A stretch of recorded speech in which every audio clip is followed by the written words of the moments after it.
And it's another episode of That Time I Got Reincarnated in the same world as an anime podcaster.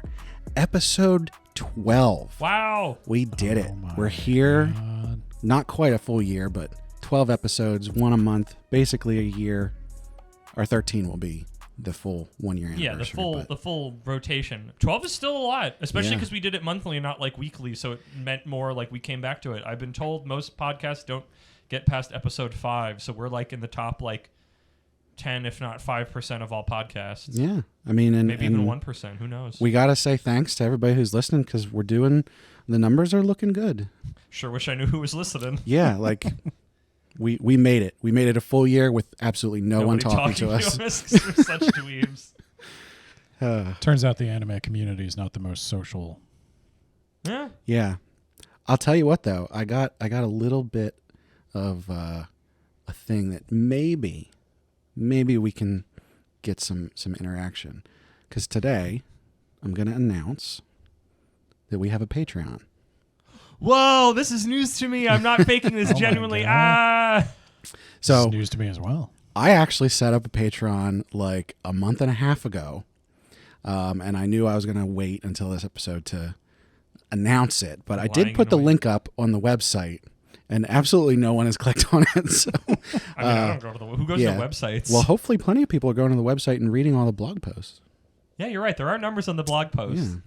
So, yeah. Really nobody that wants to give us $1 on Patreon. Right. And so that's what I got to say. Currently, there are no tiers.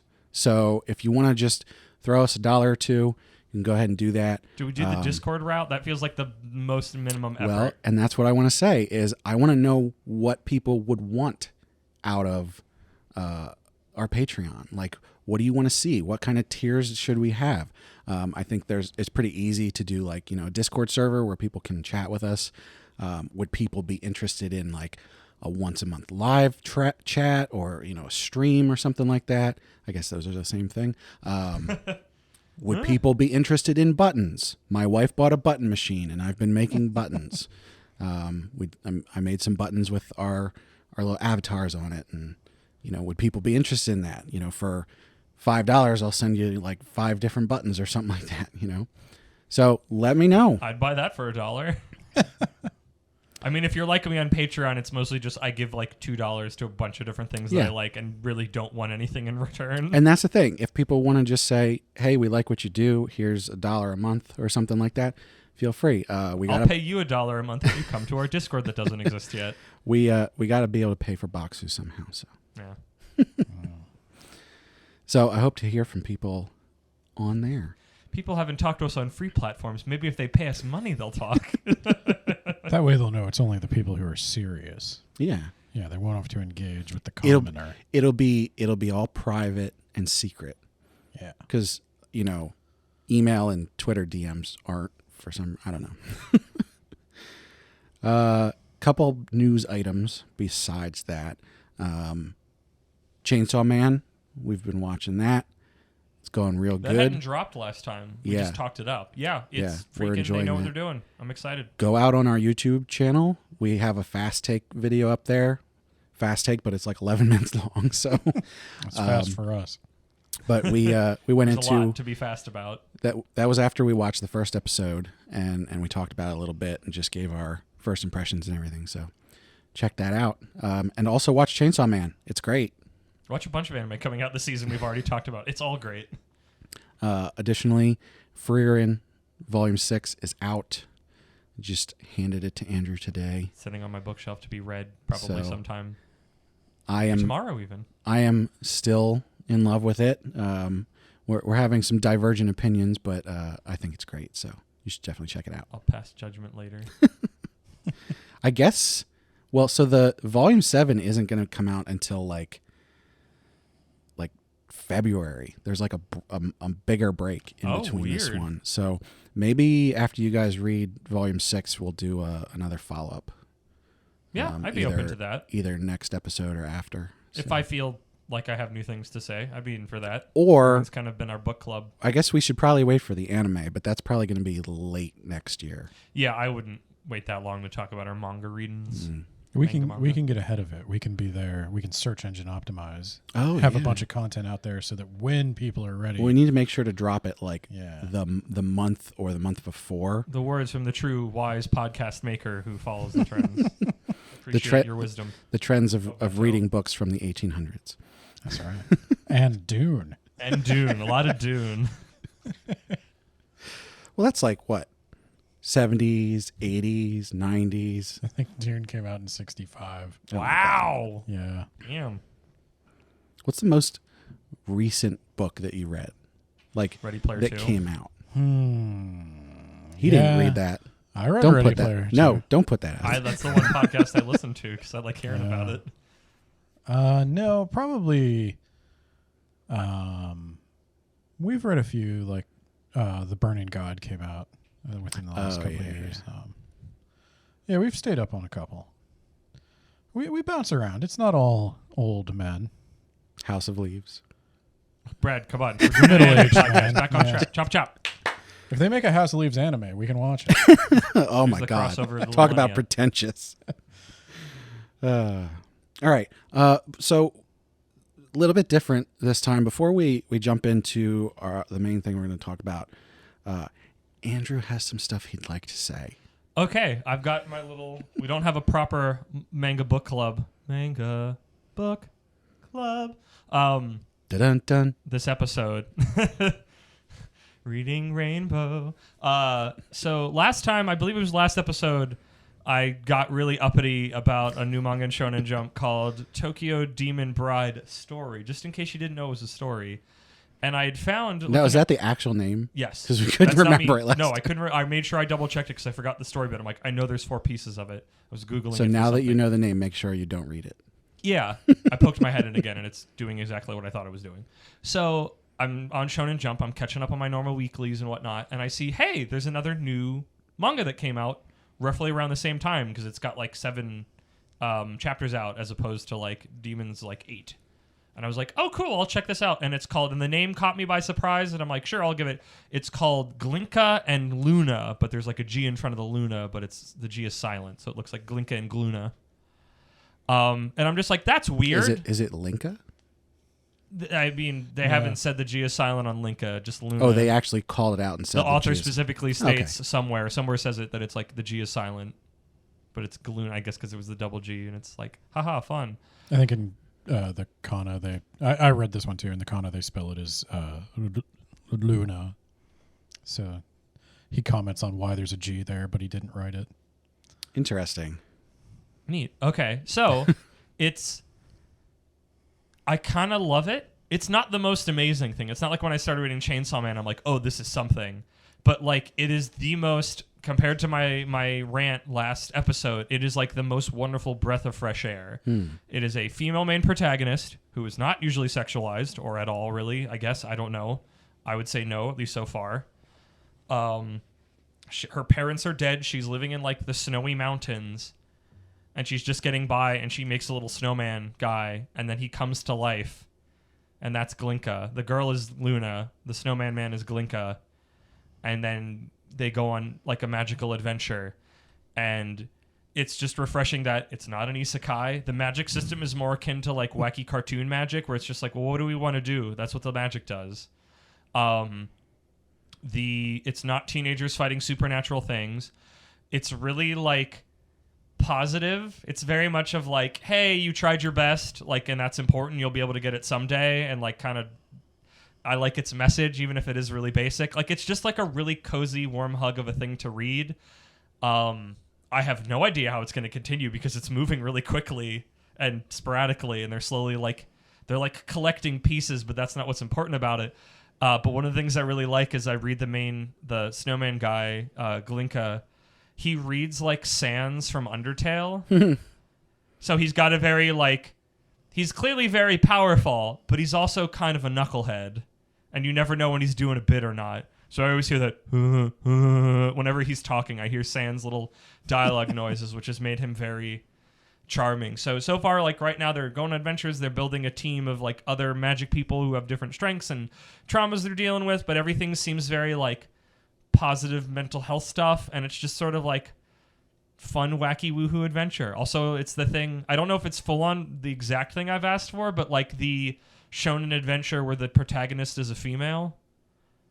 And I'm just like, yes, here we are. It's an action-y kind of thing, and it's just a good, positive time, and it was this breath of fresh air that I asked for and was gifted. I just was a little late in finding it, but I would say if you've got access to Shonen Jump, or even if you don't, I mean, we pimp it freaking every single episode because it's like one of the best deals that I've ever paid for ever. You should have it by now. It's like $2. If not, the first like 3 or 4 chapters are always free. We already offered to pay 4 people to nobody's taking it. Go check it out. It's not going to freaking turn the earth in the sky, but compared to everything that's been coming out recently, it's this really nice, refreshing breath of fresh air that I think people should go look at. Awesome. Yeah, definitely go check that out. I'm glad you found something that does it for you. Yeah, well, there's that thing. That's the thing. Something pops up there and I get excited, and sometimes it's a disappointment, and sometimes like, wow, this is great. I love this. I wanted to make sure I talked about that after I got so down about things last time. Here's hoping it goes the way we want it to, and that one keeps going and the other one doesn't. Yep. Fingers crossed. You never know. Some of those ones where I'm like, I don't know what's going on with this one. It's like they're getting up to their 20s and 30s chapters. I'm like, I guess somebody's reading this. I don't know. Yeah.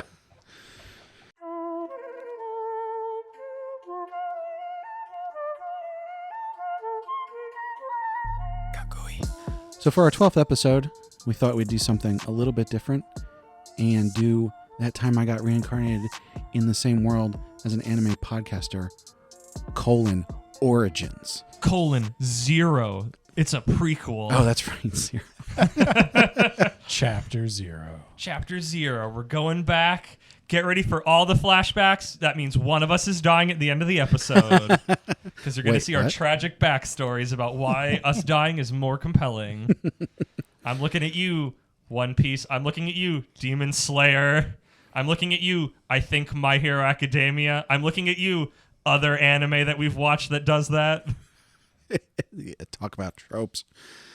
So, instead of our normal thing where we're doing, discussion and then an isekai segment and then our book club reading watching thing, we're gonna break this up, and we're each gonna talk about how we got here, our anime origin stories. Yeah, gonna go look back. We're gonna take you back to the past. Our Weeb beginnings. To watch them. No, I can't keep going with that. I didn't introduce us. No? Huh. Well, no, you didn't.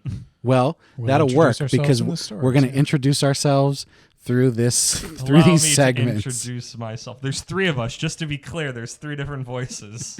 Yeah. So to kick things off, I'm going to throw it over to Kermit D. Grog, a.k.a. Andrew. Toss it over to me. So I've been thinking about, ever since we talked about this episode, I've been thinking about getting into anime when I was a kid and manga and all that. And there's 3 major chapters, and then it also has its own prequel. And the prequel is I feel like at least I'm a slightly different generation than you two. Yeah. So I don't know how much some of my accepted things are more different. 4 or 5 years younger? Yeah, just about. So we all, I'm going to say we collective to my generation, then that may or may not include you guys. Everybody grew up watching Pokemon was on, but we didn't understand that was something different. And then by extension from that, Digimon. And then I guess there are 4 chapters. I did watch a lot of anime growing up. No, but I feel like that's sort of the indoctrination, and it's I already love cartoons, and then you've got Cartoon Network's got Toonami and that block, and we were just before we were recording to test the audio, we were talking about Hamtaro, because I've got a Hamtaro painting up on the wall, and it's I watched a bunch of that. I'm remembering anime on the Fox box, which I guess also fits a conversation we had before this. We made a playlist of a bunch of anime openings to play while we set up, and I'm even though I love One Piece, I know 2 One Piece openings. I know the Japanese We Go, because I watched Fishman Island a bunch in college. That was the arc I watched. And I know the One Piece 4 Kids rap, and that's it. But it's weird thinking back to those times, because so much of that is anime that's been put through the homogenation blender, where you get what we talked about, where you get the donuts, where you get the 4 Kids One Piece rap and all the edits you made, where you get I loved watching Ultimate Muscle also on the Fox box, which I think, if memory serves from old Wikipedia dives, I think the Fox box commissioned more Ultimate Muscle to be made just for America. I think you're right. Which is really weird because that series is very Japanese in moments. But I feel like in the beginning it was just sort of like everybody got indoctrinated with it because it was like Pokemon and Digimon was everywhere. I have like memories as a kid getting home from school and like making my way through the Boo saga and Dragon Ball Z. And then at some point, I think I'm in junior high, Toonami unveils this like block of anime, which I want to say there was 4 shows, but the 2 I remember were Naruto and Boba Boba Boba Bo, which is a show that I continue to talk about and revere to this day. Maybe the other one was Bleach coming out at that time in like the early 2000s. I think Bleach was a little later. I want to say it was later, and that was more like Adult Swim Toonami than just this. But I remember this like specific block that I'd have to record on VHS tape because I was a sleepy baby and could not stay up past 9 p.m. very well. But that was when Bobo was on. But like that was this big like turning point, like because they just introduced them all episode 1 at once. So like keeping up with that week by week, and then like the internet's happening. So I'm like Googling about these things, and I'm like, oh man, these stories are coming from books called manga, and you can get those at the library, the bookstore. So then I just start going to Barnes & Noble and just start reading everything I can get my hands on. And I'm reading Naruto as it's coming out. Bobobo was weird that they had one book of it out, and it was like a giant one, and it was from like a billion arcs from where it started, and I have no idea why they just decided to start with that one in the not even middle, like in the last like quarter of the series run. They're like, yep, that one, and I still have that one on my shelf to this day. But like just all the just weird stuff, and I was a cheapskate, so I would just like get my mom to drive me and drop me off at the Barnes and Noble or the we had a Borders. I think I didn't read manga when we had the Borders, but would just sit there for an afternoon and just read whatever I could find, and just the absolute garbage I was reading probably amidst the other things. But it's like, wow, look at all this is great. And then at some point, probably in high school, between marching band and not wanting to look not cool, even though there wasn't really any, use trying to look cool because I couldn't do that. Like anime and manga for me goes dormant. Like I stop really watching anything. I stop reading. I just don't have like the time or the capacity for it.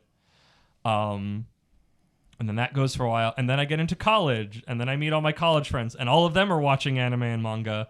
And I have like my first anime renaissance where I'm like, wow, what's this Cowboy Bebop thing? And oh man, I'm going to keep up with a new series, and what's Gurren Lagann? And wow, Kill la Kill is coming out, and like all this other stuff.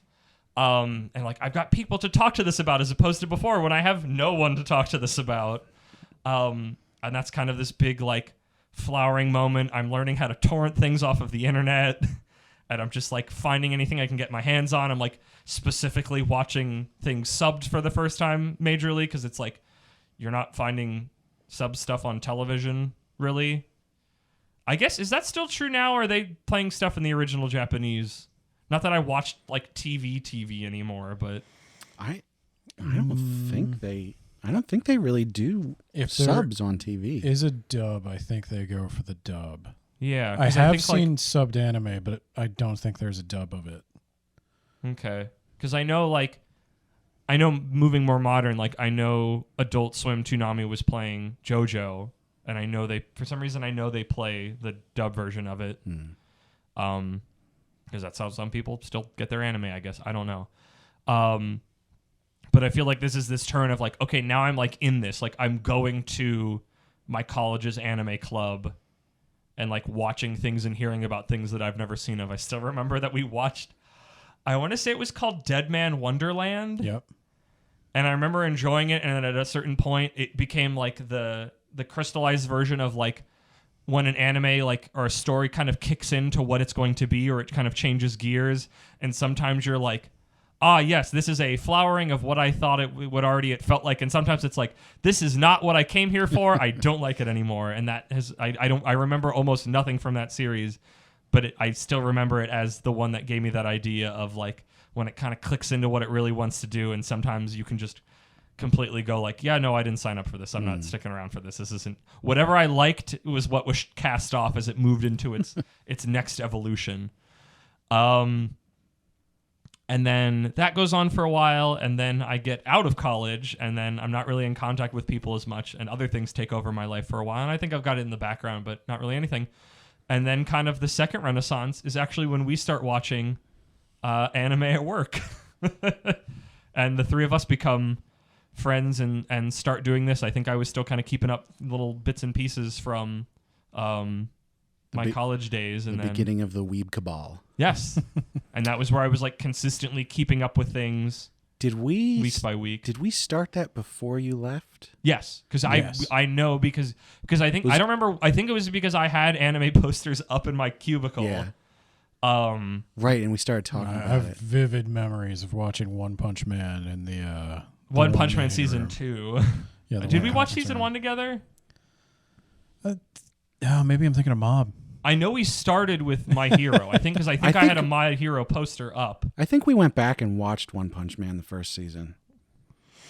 I don't think we did. I don't know. I can't remember. Because I think I had already seen it at that moment, and I was like, I didn't. Maybe we did. I don't know. I thought we did, but I'm sure we've got that old Google doc you made of what we watched and semi when, but so that would have been like a year before.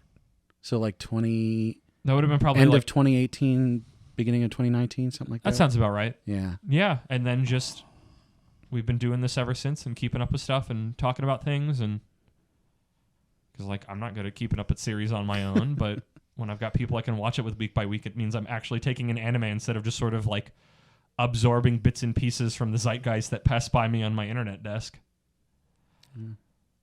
So is there any one series that you would say like in that whole span, starting from when you were a kid, up until I'll say up until when we started getting into it together, is there any one like anime or manga that you would point to and say like this was the thing that made me go, this is a thing that I'm into and I'm gonna keep going with it? Ooh, I mean, I'd say it's a cheap answer, but it's also not because I've talked about it before. But like genuinely, One Piece. One Piece has been with me since moment one. I talked about. Like I was watching freaking One Piece on the Fox Box, the 4Kids edit and dub. Like I have a buddy who grew up with that too.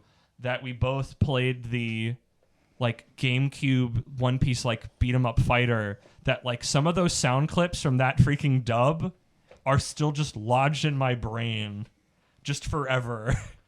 And it's what, because it's like in each spot, it's like I watched a bunch of it and then I kind of started reading it once I learned about manga existing.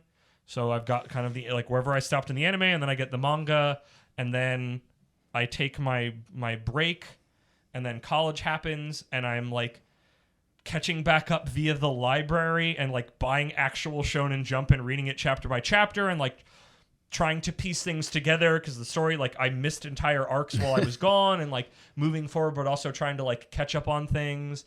And then in college, like I already said, like I watch almost week by week the entirety of the Fishman Island arc post time skip. And wow, that wasn't very good, but I kept up with it.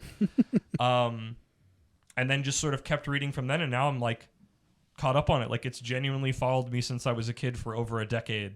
I think that's a great answer. Which I don't think anything else has because it's like I loved Naruto growing up. Like that was my series when I was a teenager. But like now I'm just like no. I don't. Well, I think that's I think there's probably a lot of people who would say One Piece or Bleach or Naruto or Dragon Ball, like those sort of like pillar shonen series that I mean they obviously connect with a lot of us, as a young, I guess, boy, teen person. Yeah, no, I know. Because it's like, it's not, One Piece was never, when I was younger, like I enjoyed it and kept up with it, but that was like no one else I knew was watching it or reading it really. But like Naruto was the thing people were talking about. Like we made our own little ninjas. We talked about the stories and who our favorite characters were. I think I made a freaking like blogspot little website about them because that was just the thing people were doing, like big cringe stuff that has hopefully been wiped off the internet. But like, it's interesting thinking back on those moments of like when certain series were just like, well, this is just what the friend group did. So this is what you were talking about because it's what you knew and what was cool. And how that's like kind of not the thing anymore. like how your kind of opinion can change about things over time. Yeah. But like, it's fun. It's interesting going back and going, which of these series did I like growing up that are like still I like and I even say I love now, and which ones I don't.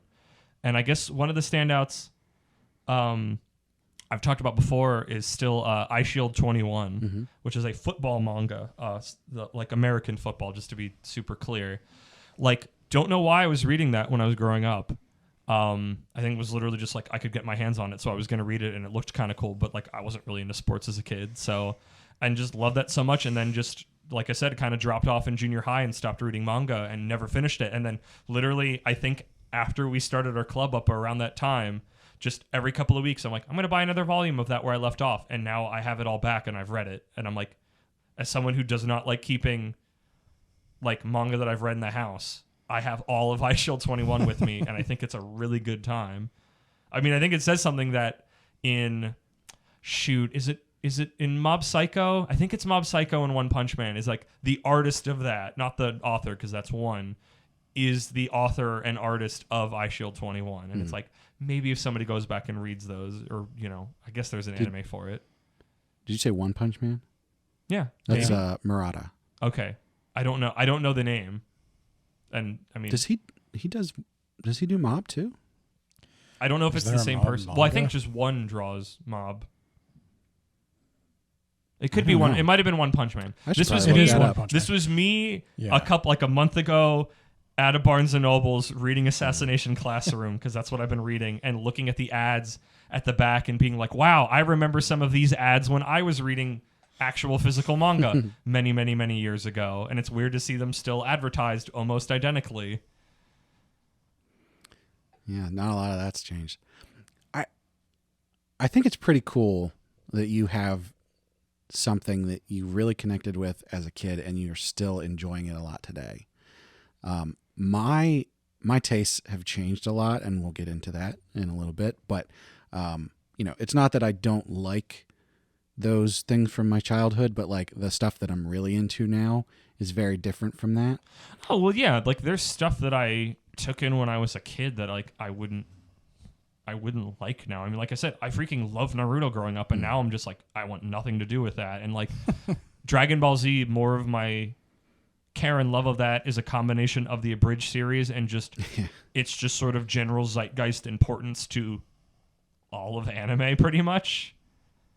But a lot of it is not like, oh my gosh, I remember all these beats. Like, I didn't see a lot of it. I remember watching like Dragon Ball as a kid, which I probably shouldn't have been. Going back to read that and going, maybe not. But yeah, like certain things stick around and certain things don't. And I think it's interesting to see, like you're talking about, like what things do stick around, what things are quality at any age that will stick with you and still be cool or meaningful as you move forward through life. Yeah, and it's and what doesn't. And like I said, it's not necessarily that thing isn't, you know, good anymore or anything like that. It's just that like that sort of idea that you are still connected to that thing that you grew up with, that it's still meaningful to you, like presently, not that it's like it wasn't meaningful then, but like it continues to be meaningful to you and something that you enjoy and you seek out. I just think that's cool. I don't know. Probably because I don't really have that. As someone who's been burning a lot of through lines to past me's, that's a really interesting thing to be told. Something to think about. But I guess those are the pieces left over in the furnace. So yeah. But yeah, I don't know. That's my story. That's my going thing. I think it's little by little, in different eras and through different like mediums of literally just like, we didn't really have online manga or anime. You just had to watch what was on television and like moving through to, I can get anime on my computer, but I don't really know how to find manga. And now like having digital readers for that and streaming services and all this crazy stuff now. So I think that also kind of, I'm curious to see what you two guys' backgrounds are and how technology affects it over time as well. A lot. Well, yeah. Because I know from your stories, Ben, yours reaches a little bit further back to like getting VHSs. Like I'm too young for that. Like my thing is like, as I'm a teenager, is like using the internet to like special order like an anime. I think literally the iShield 21 anime, which wasn't released in America, like a box set of it. And like, I don't know if this works in my DVD player or not. I think it ended up working, but it was very temperamental. But it's like, that's my VHS tape story, because when we had VHS tapes, I was too young. I did not have money or a car because I was a child to do that hunt. But whenever I hear those stories, they're always very fascinating to me. I watched a lot of Chinese bootlegs that were written in English, like the subtitles were in English, but by somebody who was a native Chinese speaker. It still hasn't changed. Just what it's about, what that's covering is different. Yeah. I don't know either of these languages well, but I'm going to try to translate one from the other. Have you ever had do you remember any milestones within the community? Like, you joined an anime club. When was your first anime convention? Did that have an impact on you? Oh, yeah. You didn't even touch on that at we all. didn't even touch on conventions. I didn't go to conventions for a long time. My first anime convention was when I was in college, over a decade ago at this point. Gosh. I went to a convention that I still go to this day, actually, called Zenkai-Con in Lancaster, Pennsylvania. And the first couple times I went and just took it all in, like didn't know what cosplay was freaking wowed by, you know, all the artists in the merch area and all these panels and all these things going on. And now many years later, I'm very jaded by it. And I'm mostly just like, I think I'm at the point where it's just like, if I get booked to do a panel, I'll go do a panel and then go home. But I mean, I guess with that story, I don't know, that's a little side story that's like kind of anime adjacent, because I want to say finally this year was the first time I did an actual panel on anime at an anime convention. I've covered so many other things, but anime.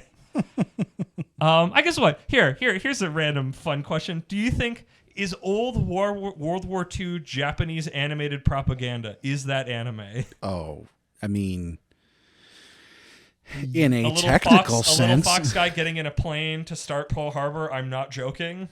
that's you know, and they're really cute, and they're gonna go bomb us. You it's have really to weird. You have to set a baseline for what you're gonna call anime.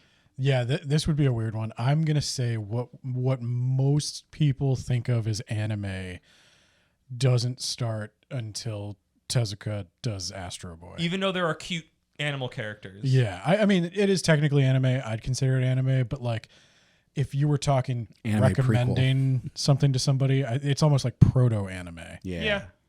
Well, I mean, I would not, outside of a historical context, I would not suggest watching this, because it's weirdly, I'm constantly like got brain things at odds where it's like, wow, look at this cute little animation, and oh yes, they're literally going to get into planes and kill Americans, and this is really weird. But I guess, you know, we had that I did a panel on World War II animated propaganda. That is the context of this, a number of years ago. But yeah, no, like the Anime Con, the one I went to was, you know, it's watching that evolve over the years has been really fascinating. I'm still to this day, I have such a fun time seeing because you can just kind of see what's majorly popular every single year about what's everybody dressed as. Yeah. And Demon Slayer. Yeah, this year was Demon Slayer, which I was really surprised by, and kind of like, come on, guys. That was kind of what started my, like, I guess it's the easy to get on one. Yeah. But there's always, like, there's deep cuts. It's always cool to see things that you're not expecting to see. For a couple of years, there was a lot of trolls from Homestuck, which I was really confused by. I see them at the Ren Fair to this day. Yeah. Like, I never understood, like, because it was like, I tried to read it, and it's not bad, but there's just so much of it. It was very, like, hard to keep track of, and it's like, how many people? And I guess it's because the costume's easy, but I don't know. I know for a while I was also surprised that there's a lot of Ruby. There was a lot of, I almost said Dangas Ronpaul, Danganronpa, which I thought was really surprising, because I was like, I thought that was a fairly niche thing. And the I was like, Homestuck crowd went into Danganronpa. That makes sense. There's a lot of like, oh man, I don't know if this is, I guess I don't have any other time to tell this story. But I remember before that got released in America officially, I would, and still to this day, I lurk. Lurking is the verb that I want. There you go. I lurk the forums, the Let's Play forums of the forum Something Awful. And just one day, many, many, many years ago, somebody showed up and started doing a translation playthrough of Danganronpa. And that thread, I remember that thread getting so popular because Tumblr people started showing up. But the thing is, Something Awful has a paywall. So at a certain point, they turned the paywall on, and a bunch of them couldn't get in and started complaining. And a couple of them did buy accounts to read it. I think that was also, I don't remember if I bought one then or earlier, where I was like, well, I don't want to have to deal with these paywall times. I want to read all the things that I'm reading and keeping up with. So, but it's just, it was weird being on... Like, it's not even like I read the manga before the anime. It's just like this singular guy is translating this thing that is now like this massive multi-game anime, costume, all this, like it's everywhere. Like it's a known thing. And to get in the beginning and it's like the weird bits, like I guess when our translation episode or something would fit in there, it's like, I don't actually know what they call them in the actual translations, but to me, always all the characters in that, they're like the best at something. The ultimates. Yeah, I know them as super high school level blank. That is how he translated them, and that's just what they are to me because of that. But it was interesting taking that and going like, oh yeah, this was really popular, but it was like this weird little corner of the internet, and then seeing it like explode at a con, and I'm like, really? Like this weird little corner thing, a bunch of people know about it? So yeah, I never fully understood. I think my like one hypothesis was, at least for this con, it's like, what was something that people could watch for free? Yeah. Because that was why it's like, well, Homestuck and Ruby and like Danganronpa was like from watching like YouTubers play it, and it was just like, that was my only guess, like, because it was just I don't know. No, but like that was like a big moment for me going to those cons initially, and the first couple just kind of taking them in, and then a couple years in going, wow, some of these panels are garbage. I can do better than this. And then I did multiple times. We should say, hey, if you're listening to this and you want to see us at ZenkaiCon, let us know. Yeah, we should probably submit that actually, because events are open, and I would be down to do that panel. If you have any ideas of what we should talk about, we have some vague ideas. Yeah. So, but it's the I guess this whole thing is about our like origin stories and how we change over time. Like I've definitely like I've gotten my fill of it. I'm kind of jaded. It's like I've got all the art that I want pretty much. Nobody's really doing panels that I haven't already seen that I'm interested in, except me and my friends, I guess. Like I've done all the things. I've seen all the cosplay. I've had the moments. This isn't my scene anymore. I'm an elder statesman. I'm accepting that this is a young man's game. The role, like speaking of technologies, the role of conventions has changed tremendously with the easily available anime and manga. Yeah. I mean, I've never, like, I am not someone who's like, I can make friends with a stranger, because it's like, I don't know who you are, and I'm never going to see you again.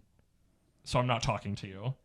So, like, the main thing of cons of that, it's mostly just like, oh, I'll see my friends that I see, once a year at that one. And that's kind of waned as well, also with the power of like the internet and like them not being my friends anymore. So, but no, it is interesting seeing that lens, because that was definitely like a major, anime convention is the big thing, and it's in that the beginning it's so bright lights, and then you go through your phases. I'm like, I'm just here to take it in. Okay, now I'm cosplaying for the first time. Now I'm presenting for the first time. Now I'm a part of this and that, and I'm just being like, okay, I've played my game. I'm done. I'm gonna just do my little presentations and go home. Well, if we actually go, I'm in. Then I'm gonna do all of that stuff all at once. Oh yeah, because you've never. I've never been. Done it. Oh wow. Do we want to?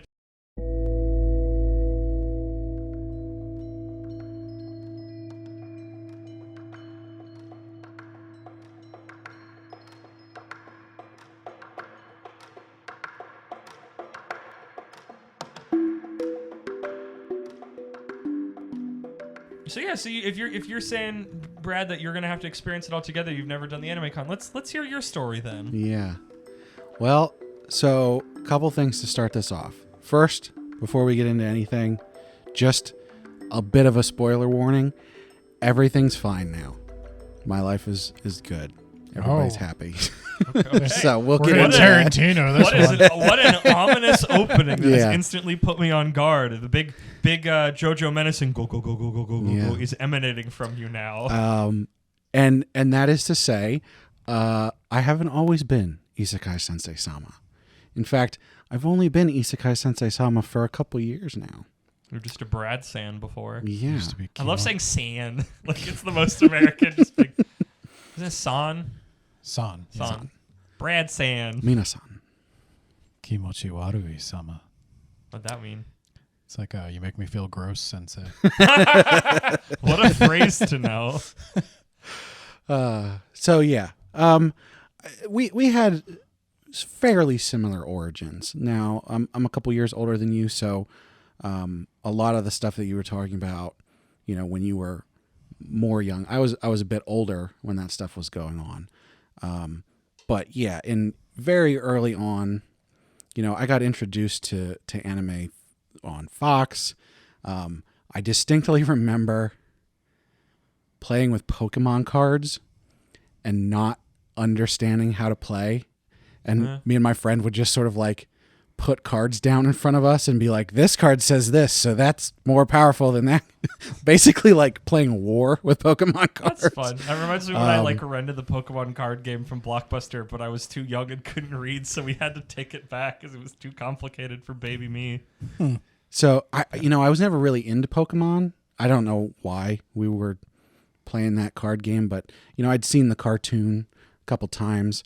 And I think I like it. It feels very indicating that we call it a cartoon and not an anime. well, yeah, I was that definitely one got cartoonified. Yeah. I was at an age where I didn't understand that there were like other people in the world that did things differently, you know, and so the idea that like this is a cartoon from another country who doesn't speak our language and people like changed it and made it in our language and stuff like that didn't really connect with me.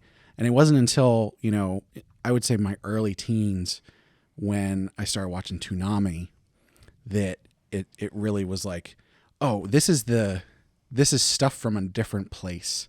You know, it's interesting and foreign and like there's aspects to it that don't make sense in the context of, you know, where I live. Like, oh, it's different, you know. I really got into Cowboy Bebop early on. Wow, okay. And Trigon was another one that was I was really into. And those were like the Toonami things. And yeah. I would stay up late and watch those because I was never a sleepy baby. And then, you know, that was fairly standard stuff for the time. I was actually homeschooled. My parents I did not know that. took me out of school starting 6th grade. So it was actually the year after Columbine. Oh. Yeah.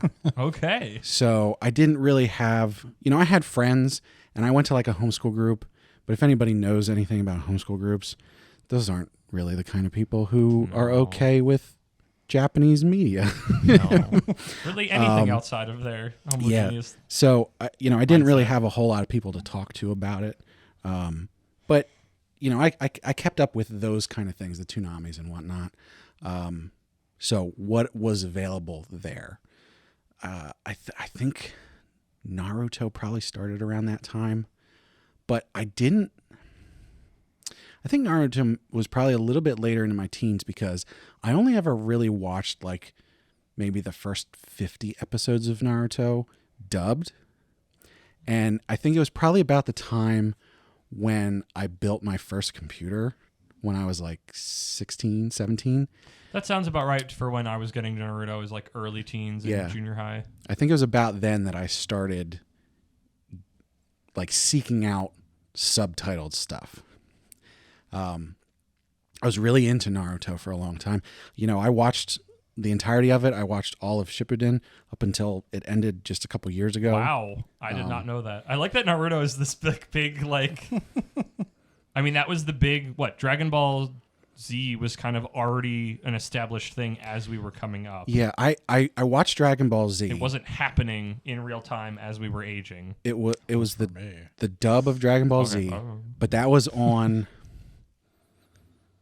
I forget what channel that was on, but it was basically where you would get one new episode like a month, and then the rest of them would be repeats. Oh, and so weird. Okay, I don't think I got even to like the Boo saga. I think it was like the They were airing Frieza reruns. and Cell sagas, and it took forever. They were airing reruns of Namek for, I want to say, 3 years in a row. So before we In got a order or sub. out of order? I mean, In order, both. but they would play like 2 episodes of Dragon Ball Z in that block, and one would be a rerun and one would be new if you were lucky. Yeah.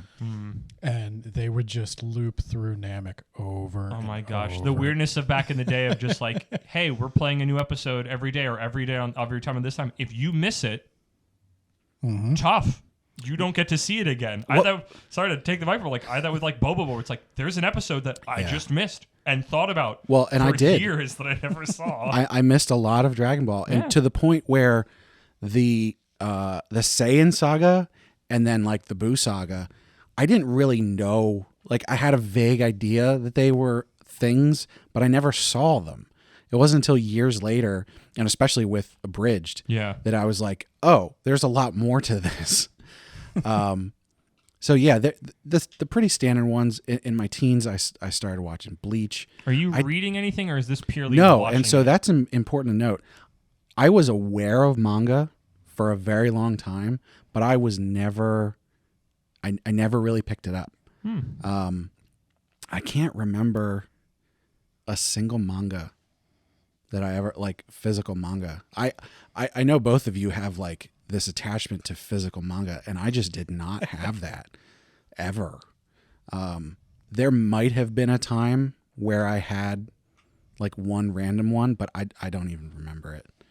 Okay. So yeah, just a different experience on that side. But yeah, so I was into, most of the mainstream, I guess you would call it, mainstream American on the American side. America. What? Normie. Yeah. Normie weeb. Normie Weeb stuff, normie American Weeb stuff. However, in my late teens, I started, actually going on the internet, and I had done some internet dabbling in my younger teens. But I started getting into like Newgrounds and just different forums and stuff. Yeah. There was this forum that I frequented a lot. It was called the Lightsaber Crew. Oh, I'm excited to hear about this. Yeah. And this isn't really connected to anime in any way, but I spent so much time on there, and I was so annoying. This was like, there was all these people in like their 20s who were like hanging out and on this place, and I was that annoying kid that they all put up with and like had to put in his place a whole bunch and stuff. So Knowing how you talk on the internet now, I believe it 100%. Did you have your forum rank and everything? Like your 10,000 posts? yeah, they had ranks.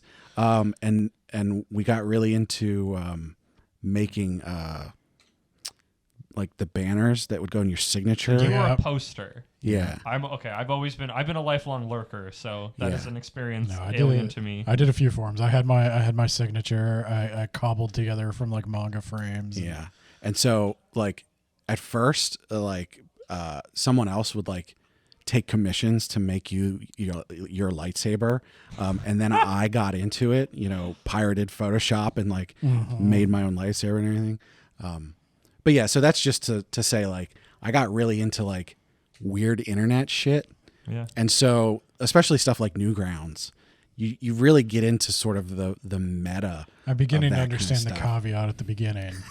Because I was into this too. I didn't go full hog into Newgrounds, but yeah, some forums were better than others. Like there was definitely a dark side to that. Yeah. So This was before 4chan like collected them all into one place. yeah, I never got into 4chan. Like some sort of twisted So there was a time when I would, gems of power. look at 4chan every once in a while, but I like never posted on there. And it was definitely the kind of thing where it's like, you just sort of glance at it and go, yeah, that's too much. Yeah. I was fortunately too old by the time 4chan came out to like fall prey to the 4chan stuff. But Yeah. Yeah. So yeah, and then I got into college. And I had a friend in college who was pretty into anime, but mostly the mainstream stuff. I remember specifically he read manga, like he had physical books. But even then I was like, I didn't connect to that at all. There was, I don't know. When I was a kid, I used to read books. I was going to ask if you read like books, if you just read in general. Yeah, I actually, manga. when I was a kid, I read a lot of books, to the point where specifically like after like the third Harry Potter book, I would get it like the day it came out and read it straight through that night. Wow. Like reading was a thing that I did, but for whatever reason, and comic books and stuff like that too. Like not a ton of different comics, but like there was something I read, but for whatever reason, the manga stuff just didn't click with me. Which, as we get later into this, is really strange. Yeah. Correct. So yeah, in college, I just sort of continued with a lot of that. Bleach was a big thing then. Naruto was still going on. But then after I got out of school, pretty shortly after I started working, it was only like a year and a half, maybe 2 years after I started working, like professionally, I got laid off from a job and was unemployed for a year and a half. Oh. Yeah. Oof. During that time, I got way deeper into anime. That was the time where I started getting into the Kazuko fan subs. The One Piece. Yeah, so I was like going heavy on like torrenting and stuff like that, to the point of like I would go on those forums. I don't think I ever really posted on there, but I would lurk those forums and like watch what other people are saying. Yeah, because they're watch people arguing about what the subtitle's supposed to be, and like, oh, should it say Nakama or yeah, like that kind of stuff. Is our one.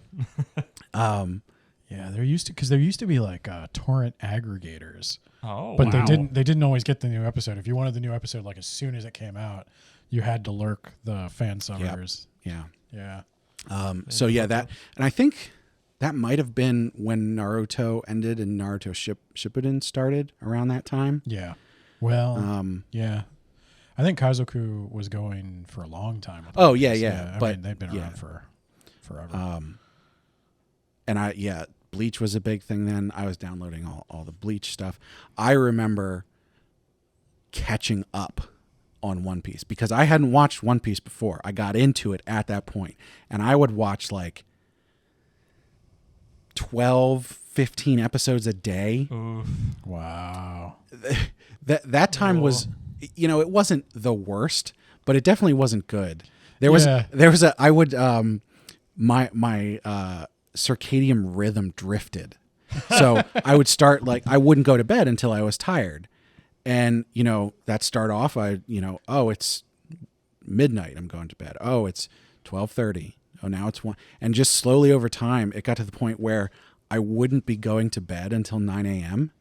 and I would sleep until like 6 p.m. Oof, you got flipped. When you have nothing to structure your day, that's what happens. Yeah, and you can just sit and watch anime all day. Then. Yeah.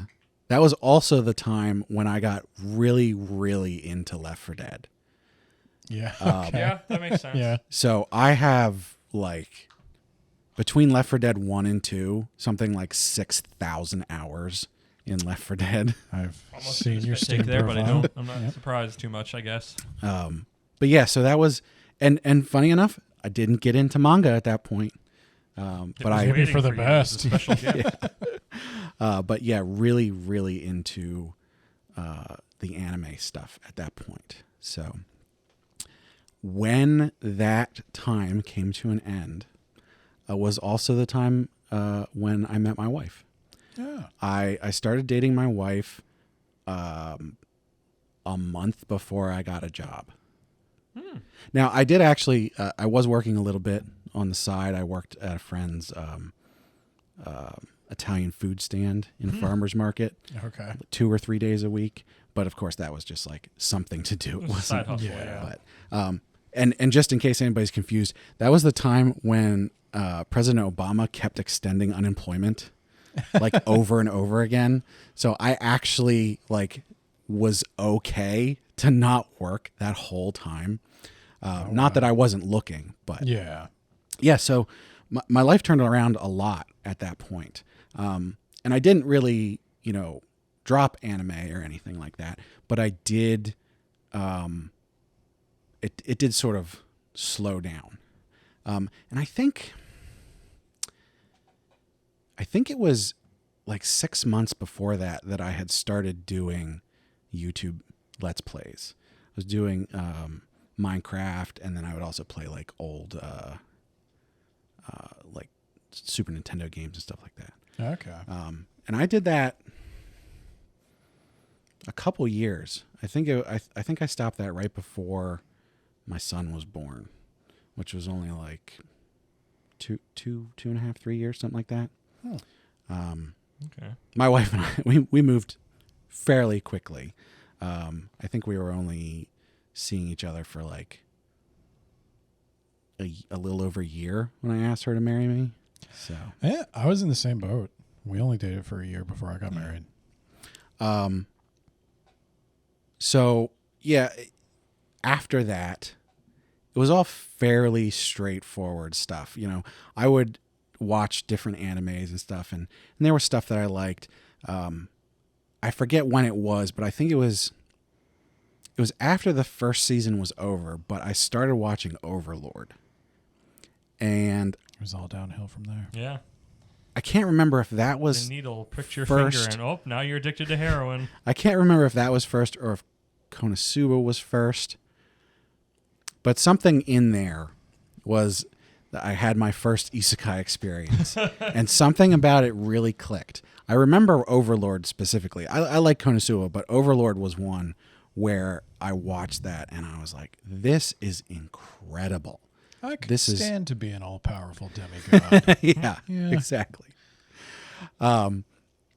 So unfortunately now I have to get into some of the bad stuff, and it is important. Oh. So I've talked to a lot of people about this before. It's not really a secret, but my wife has some issues, and a couple years ago, it was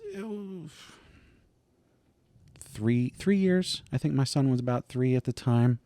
So like 3 years after he was born, she started having like some severe issues. And it got to the point where like she had to go to the hospital a couple times. I remember at one point she was like incomprehensible, like babbling kind of stuff. Oh. Just stuff you don't want to have to deal with. Scary stuff. Yeah, scary stuff, and the kind of thing where you're like, what's going to happen to my life, Yeah, you can do with an escape at that point. Just Yeah. any moment where your brain's distracted. But interestingly enough, that went on for a couple years, and I didn't really have any kind of full escape mechanism kind of thing. I was, and it definitely affected me a lot. I had some issues with depression and things like that, and not to the point where it really affected my outside life, but my home life definitely suffered from it. Well, it's the masking mental illness. Yeah. That's a thing. You can function like You can appear functional. and still be miserable. Right. Stuff really came to a head when the pandemic happened. So So already, just for timeline's sake, Weeb Cabal, this little trio has already started at this point. yeah. So we're watching anime, and I think we're already talking about, and I think are reading manga at this point. I was not. I swear we read Chainsaw Man when we were still in the office I and don't talked about it. Maybe. Yeah, but Yeah, I don't. I might have dabbled a little bit in Yeah, it at it's that the point. opener. No, just to set yeah, the I table. remember this because I do remember the beginning of the list. Yeah. So what happened was pandemic starts, everybody goes home, and we're all at home for months and months.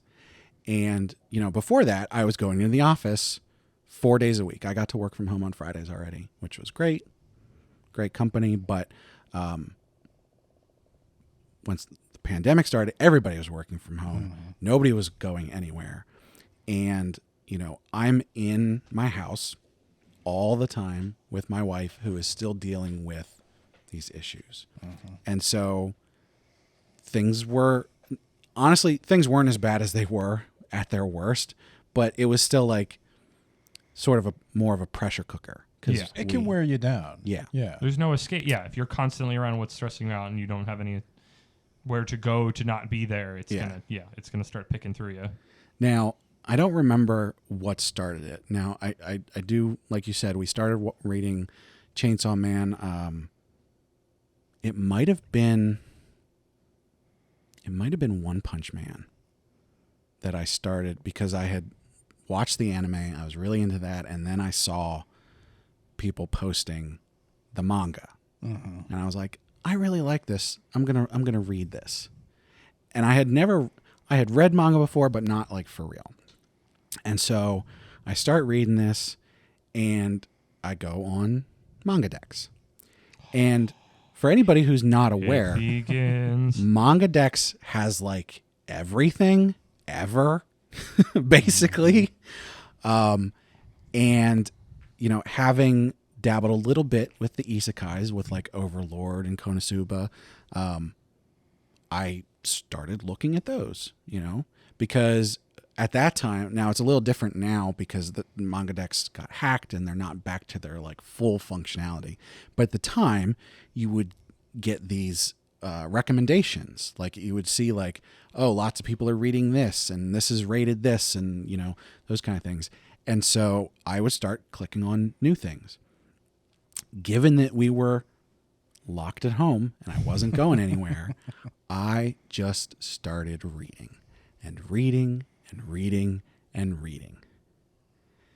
Now, as of today, my follow list on Manga Dex, I believe, is somewhere above 651.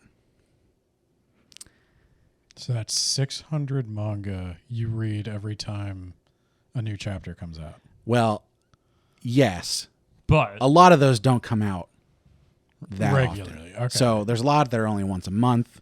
So it's not like every week you read 600 chapters. No.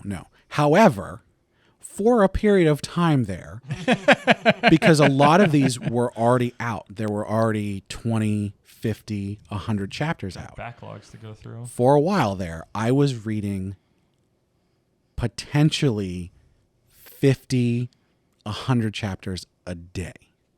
So if we say a chapter is about 15 pages, that's... A lot of them are pretty short like that. Some of them are longer. Some of them are in the 30s.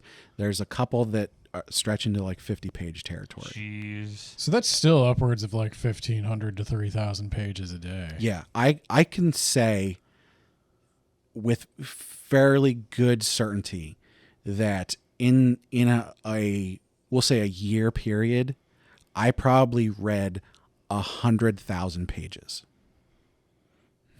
Not surprised. See, this is what you need to do if you want to be the Isekai Sensei-Sama. And that's the thing. That's the kind of commitment you gotta make. I read a bunch of different ones, but the isekais were the ones that really grabbed me for some reason. And I say for some reason. I'm talking about that right now. You probably read 100,000 chapters. The reason that the isekais grabbed me was because, I already had an idea of them that like I like this.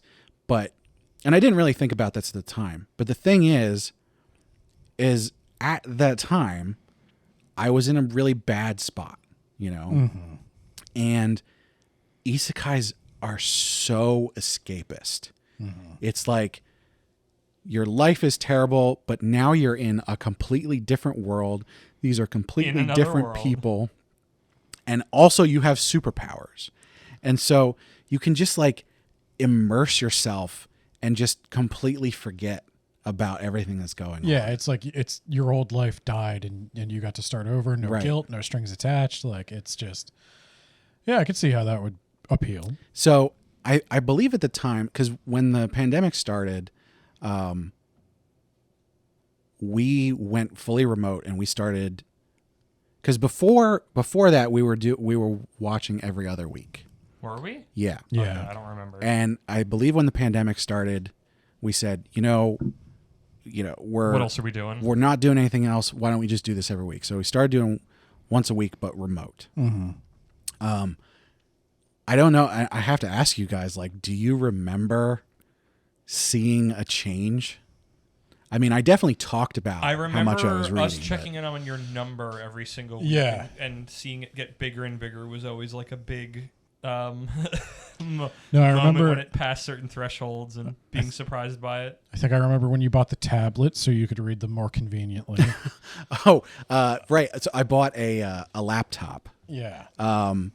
And I never actually really read manga on that because it was honestly, it was too big and heavy. But the idea at the time was like, oh, it's a folding one, and so like I can use it as a laptop, and then I can also like fold it and use it as a tablet. And that never happened. But, yeah, and so sort of continuing there, it was like a year into the pandemic that Mangadex got hacked and just was gone. But you're already Isekai Sensei-Sama. I was Isekai Sensei-Sama, and I was so deep into it, and I lost my mind. I remember. I do remember the outage, the great outage of Mangadex, because that definitely seemed like a major event in your life. Because I remember that being brought up all the time.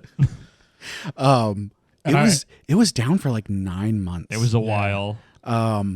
And the thing was, who wants to work for free on an illegal website for, or questionably legally gray? Yeah, legally gray, a legally gray website. By the way, if anybody that works on Mangadex is listening to this, thank you so much.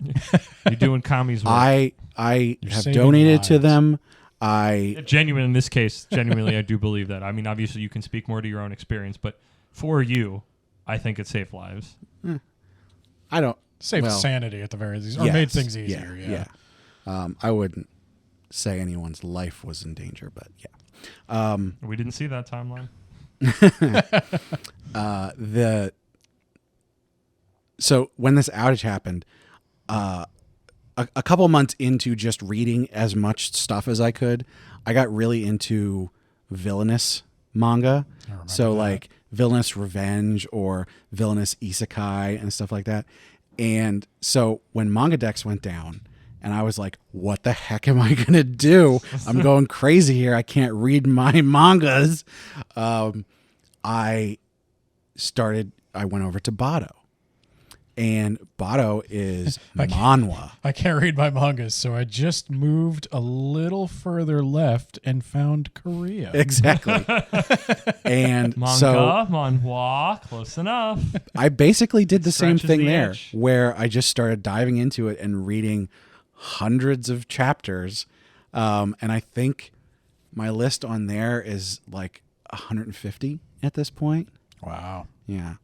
So, between the two of them, I'm well into the 700s. I might have cracked 800 by now. I feel like it's interesting. It's like, and I'm excited then to hear Ben's. It's like you hit your manga renaissance when you were an adult in an era where you could get a nigh infinite number of things at your fingertips. Yeah. Well, and that was probably why.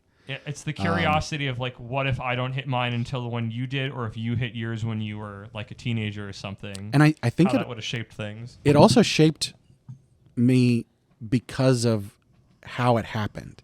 There are, like I said, there's hundreds and hundreds of things that I read. At least half of them are no good. At least. Charitably, and the thing is I still enjoy reading them. I don't care that they're trashy. I don't care that they're not that good. I like that's the part. Like, I mean, I've always given you garbage about eating garbage, and I still don't understand it. And I have no shame about it. I understand it a bit. I don't have it with manga and anime, but I do have it with horror movies. It made way more sense during the pandemic when we were all locked at home, because it was just like, I just need something to do. But I actually started going back into work a year and a half ago. It was basically right after the vaccine came out, sort of to the wider public. It was May, I think, of 2021. Yeah. And my my manga reading habits haven't really slowed down. Now I haven't been picking up a bunch of new series, but there's still all of these series that I read that, there's probably 30 chapters a day that I read. Wow. I could watch any drive-in horror movie from the 60s and 70s and any time. I have my trash. I know what it's like to have my trash. That's just not my trash. But that's the thing is like, that's the thing that I do. I read a couple chapters in the morning before I start work. I read a couple chapters as a break here and there throughout the day. And I read a couple chapters at night. So, most of the time I'm not, slogging through it for hours on end.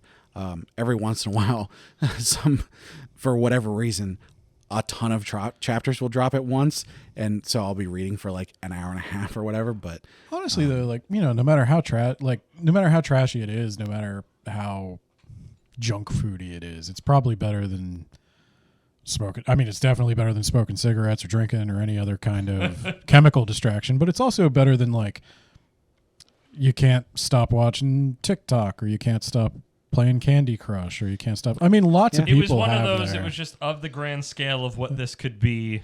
This was as much as I will razz you about it. This one is fairly harmless and probably on the better side of the spectrum of. I should also addictions to point have. out this is pretty important. Like I said at the beginning, everybody's cool now. Everything's fine. My wife, she had a medication change late 2020, and things really turned around. She's doing really great now. Good to hear. Yeah, nice. And my son's doing great, and it's just I just kept reading manga. It's something that I enjoy doing.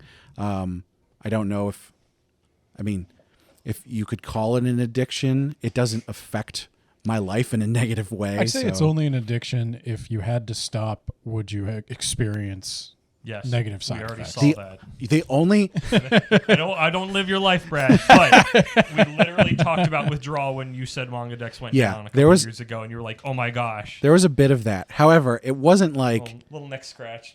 It wasn't like, oh my God, I'll do anything to read manga, right?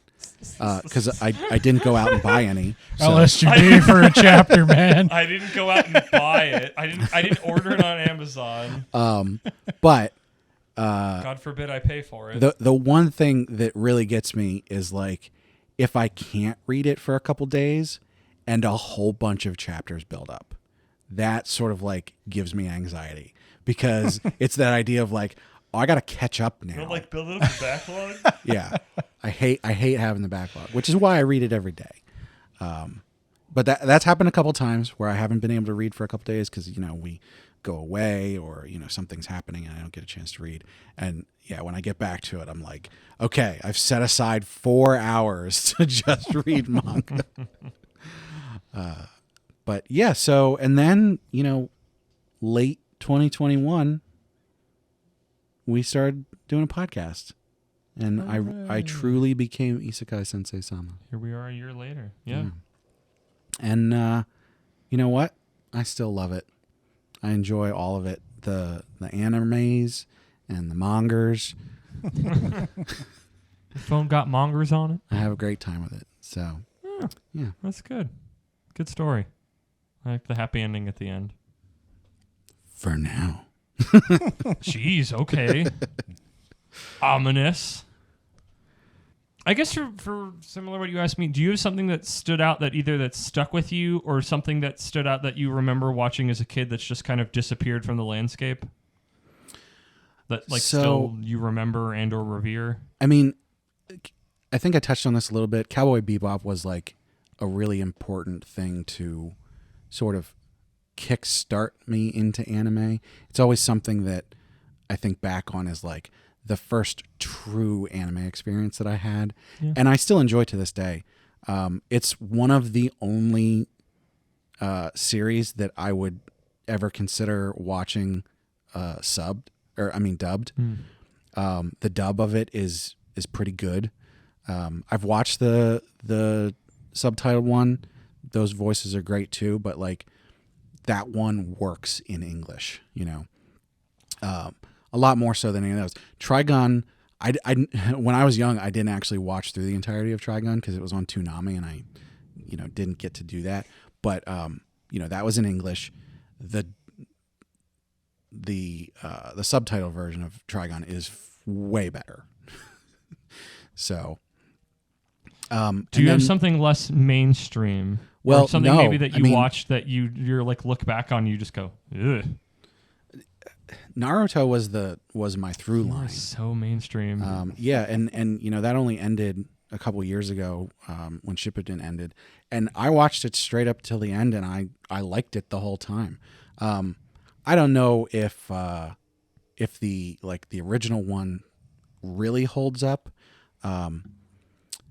Actually, check out Furu Sendo's. He just did a video on that. It's pretty good take. So that was the mainstream. Bleach was, I also sort of followed that through. I didn't start watching the new series yet. Nothing, no weird outliers. No, you trying to figure out what your tastes are. Like, no, I didn't really get just came out weird fully until formed recently. as a shonen baby. Yeah, I mean, basically. I guess because when you have anime, you don't have as much choice in what's coming at you. I think that was with manga, because I'm remembering, I'm glad I went first, but after hearing your story, all these other memories are flooding back to me, and I'm remembering of in junior high, my girlfriend at the time, who was also into anime, having a bunch of shoujo stuff, and she had all of Fruits Basket, and I was just I want to read things, but I can't do it. I can't read this. This isn't my thing.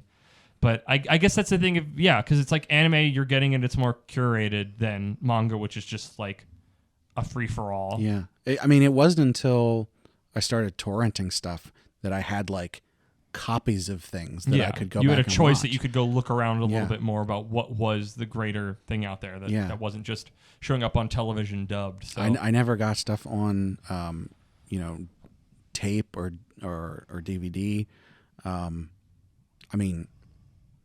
Heck, Avatar, The Last Airbender was more of a thing, I think, when I was, that age. Because I watched that as it came out.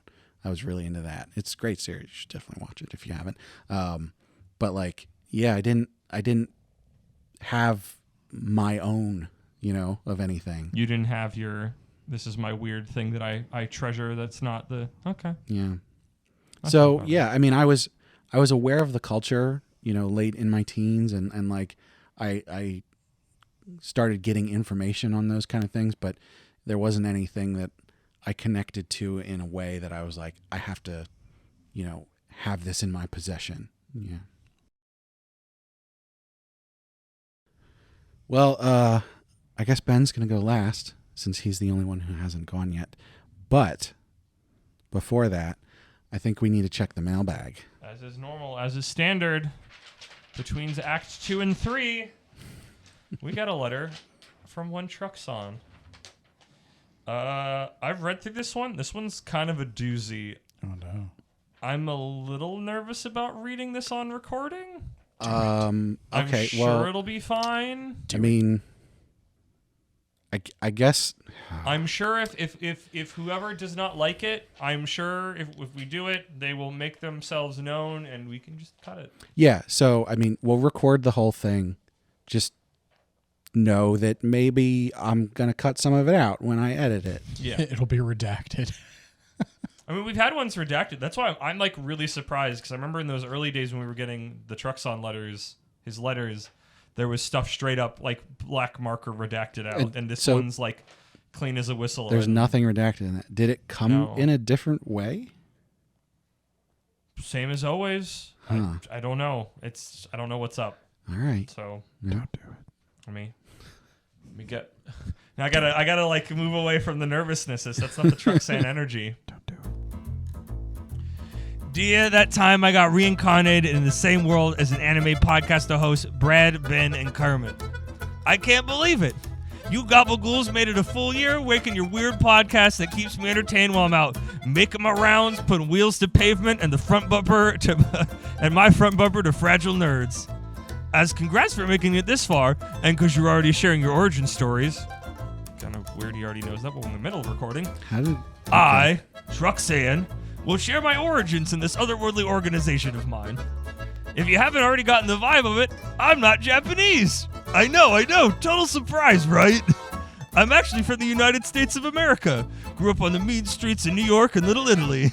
You paisanos haven't lived until you've gotten a fresh slice of za from Silent Vinny's on Fixed in Lexington. I'm getting off topic.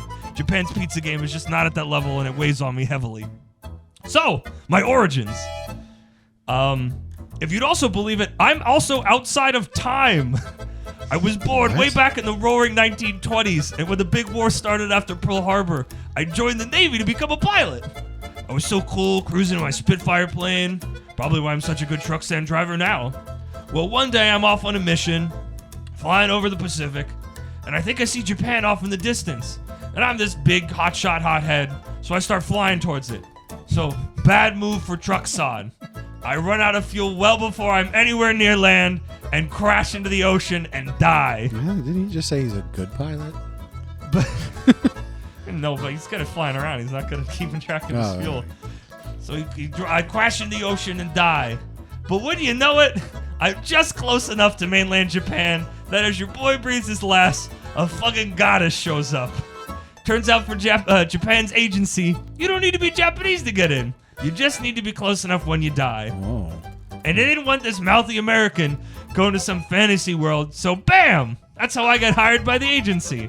And I've been driving my truck ever since. Wow. I don't think I've ever told anyone my story. It feels freeing.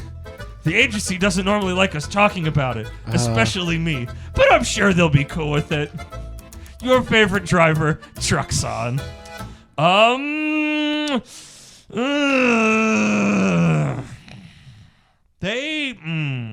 But that's not redacted. They've made themselves really clear that they do not like him talking about those things. And the fact that came here completely unredacted and we learned all those things makes me really nervous. I mean, I guess I'll put it in then. None of it's redacted. That I know, must mean like you would think they would right? do something about it. Yeah. You know? I'm sure. Well, yeah, I'm sure it'll be fine. They've already proven themselves in past episodes that when there's something they Yeah. don't like, they make themselves known. And Yeah. obviously, if they didn't do anything here, it's fine. Yeah. So it'll be all right. Although that does seem like a lot of information we're not supposed to have. I know. Trucksan seems like a pretty guy who's pretty with it. Probably knows all the rules, well aware, got his finger on the pulse of the corporations. Japanese mean corporations. The guy who didn't know that it takes fuel to fly across the ocean? Well, no, but that's him. That's a long time ago. He's a much older and wiser Trucksan. He said he was out of time. We don't know how long ago for him that was. Yeah, true. You're making good points. True. Yeah. I mean, he was good. That's why you're the Isekai Isekai Sensei. Sensei. Now does that pretty. Well, I mean, I guess he's never talked about his record for getting the right person and no collateral. yeah, that we're not sure. Although, That's a good I mean, point. the fact that he's still doing it is Trucksan, probably fine. Next time you send in a letter, talk to us about if you've got any if you're days since an accident collateral hits are good or not. Right. I have a feeling they're good, but I want to hear it from him. But great benevolent organization. They didn't redact anything, so I think I'm going to put it all in. They're cool with it. Yeah, I think it'll be cool. I'm sure they're not going to make themselves known. I guess. I think we're good. Thanks to the organization for being cool and Praise be to the organization. Great, powerful organization. Yeah. Zaibatsu.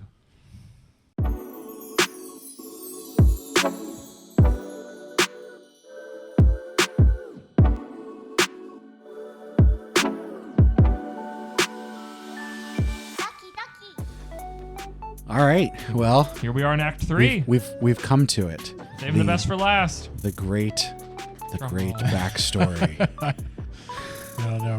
Maybe you can find out why I'm so grumpy. I mean, I have a feeling like this is going to be a really great setup prequel kind of thing because he's our resident bookman. So I think yours is going to be the most genuine weeb up and coming story. Learning Japanese. Lay it on us. Scholarly. Douche philosopher. Yes. So we're gonna find out where this came from. So say hello to Benbo Swaggins. Bento. Bento Baggins. Bento Baggins I'll on get this it right. podcast. Yes. Japanese. Yes, it's got to be Japanese. Yeah, so I guess it all began in 1992. Oh God, he's got dates. When no, in all seriousness, in 1992, my family moved to the absolute middle of nowhere, right on the border between Pennsylvania and New York. Weird. Probably the biggest town. Oh, that's even more in the middle of nowhere than where they live now. Yeah. It's more in the middle. On the edges of two states is actually more in the middle than in the middle. No, honestly, probably the biggest town that anyone would know was on the New York side, even though we lived in Pennsylvania. That's Binghamton, I guess. Hey, that's really close to Rome. Yeah. Elmira, if anybody knows that. No, Myra did a derby game up that way a couple years ago. Yeah. So Good. there were almost no stores that would sell anything like anime or manga. Well, you said 92. 92. You yeah. would have what? You were like 5. I was 8, I think.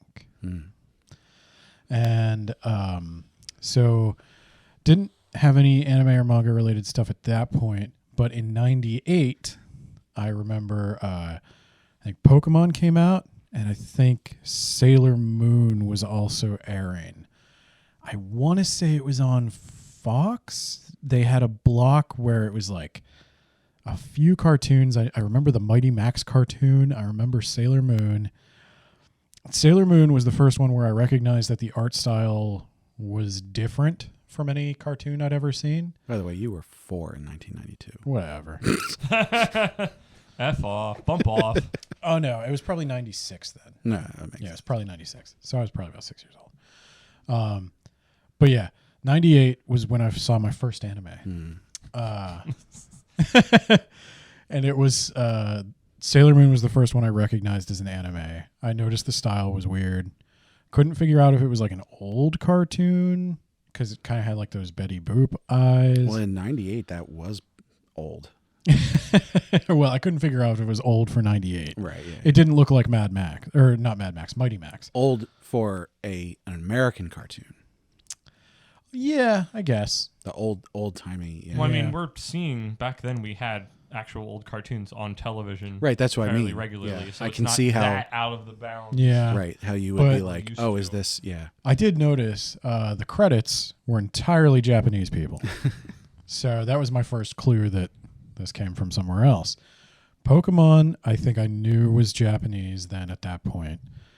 And I got really into the games. I got really into, like, too into the games. I had a Game Shark. I was one of the only kids that had a Game Shark in my town because I was one of the only kids in my town that had the internet and could order things online because we did not even have a Walmart. Wow. Yeah, we got. I Although remember, that was back before Walmart was literally everywhere. yeah, but I remember when we got our first Walmart, and that was the first time you could get like video games. If you wanted to get a video game, you had to drive 45 minutes to the mall in New York. Ooh. Wow. Yeah. Oofers. No, I literally lived in a place where the cows outnumbered the people, and I'm not joking about that. So I got really into Pokemon. I had a Game Shark. I had a Game Link. I was the only kid in my school. I was the only kid for 3 schools that had those things. You had a Game Link that you couldn't use with anyone. No, they had Game Boys, but I had the Game Link. He was the only one that could trade Pokemon. Yeah, I was- so they be the did- overseer. They the did have seer. the games. Yeah, they had the Pokemon games. trades. You want a but- Gengar? You got to talk to Ben. Yeah, exactly. You want Gengar, Machamp. What were the other ones that you had to trade? Golem. From Golem, and there's one more. Shit, I forget. I can't believe I forget these What things. color did you have? Both. Both. I mean, Yeah. this man's already got a Game Shark and a Link. I have so- had every Pokemon game since Pokemon has I- come out. Gengar, To this day. I think I had. No, I had blue. Did you need to trade for Poliwrath? Alakazam. Alakazam. Yep. I had blue, and then I don't think I had another one until. Which was the one with Diamond was recent, wasn't it? I Recent. think a Diamond remake came out recently. Yeah. It was like Over a the decade. the 4th generation. It was like the I think it had a clear case. Which one was Crystal? it? Crystal. It was Crystal. Okay, that's second. That's the And second generation. I barely played Red, and then I played like halfway through Crystal. So I- I This is was about not. Crystal because the other half is red. So you may or may not know that the only way to legitimately acquire a Mew in America was to win it at a tournament. Yeah. They would trade it to you then. Wow. Whereas Mew was in the Japanese version, and Mew was in the game. Yep. So like it was hidden in the game file. So with a Game Shark, you could bring a Mew out. And I still remember the hex code. It is 0115D8CF. Oh my god. And Love the it. reason Love this. The reason I remember that is because I sold Mew to a bunch of people. $5 a Mew. Incredible. I love this. Yeah. I knew you were going to have the best story of the three of us. So I used to sell Mews. And this is how I got to know that, like, you know, video games were from Japan. And I knew that Mew was in the I knew that Mew was in the Japanese version. I knew Sailor Moon was Japanese. I love Sailor Moon. And then probably everything sort of came together then with Dragon Ball. Dragon Ball was when I got into drawing. Dragon Ball, not Dragon Z. Ball Z, yeah. Okay, I always need to confirm. Yeah, you do, because I mean, we did have both at different Eventually. times. Yeah. Dragon Ball Z started on Fox, and then it moved to Cartoon Network, Yeah. where it eventually, like, then they eventually aired everything. That's where But, I know it from, is Cartoon Network. I never knew it was on Fox. Yeah, I say Dragon Ball because Dragon Ball Z is an America only thing, or maybe outside of Japan only thing. But yeah, so all my friends got into Dragon Ball Z. We all got into drawing. We all started trying to mimic Toriyama's style, drew a bunch, and then like knowledge of Dragon Ball Z became a kind of currency with my friend group. So if you could, like, Dragon Ball Z had this strange effect, which kind of like shaped my entire relationship with anime, is Dragon Ball Z was complete in Japan long before it came over here. Yeah. And so the whole story was out there if you could find it on the internet in the late 90s, early 2000s.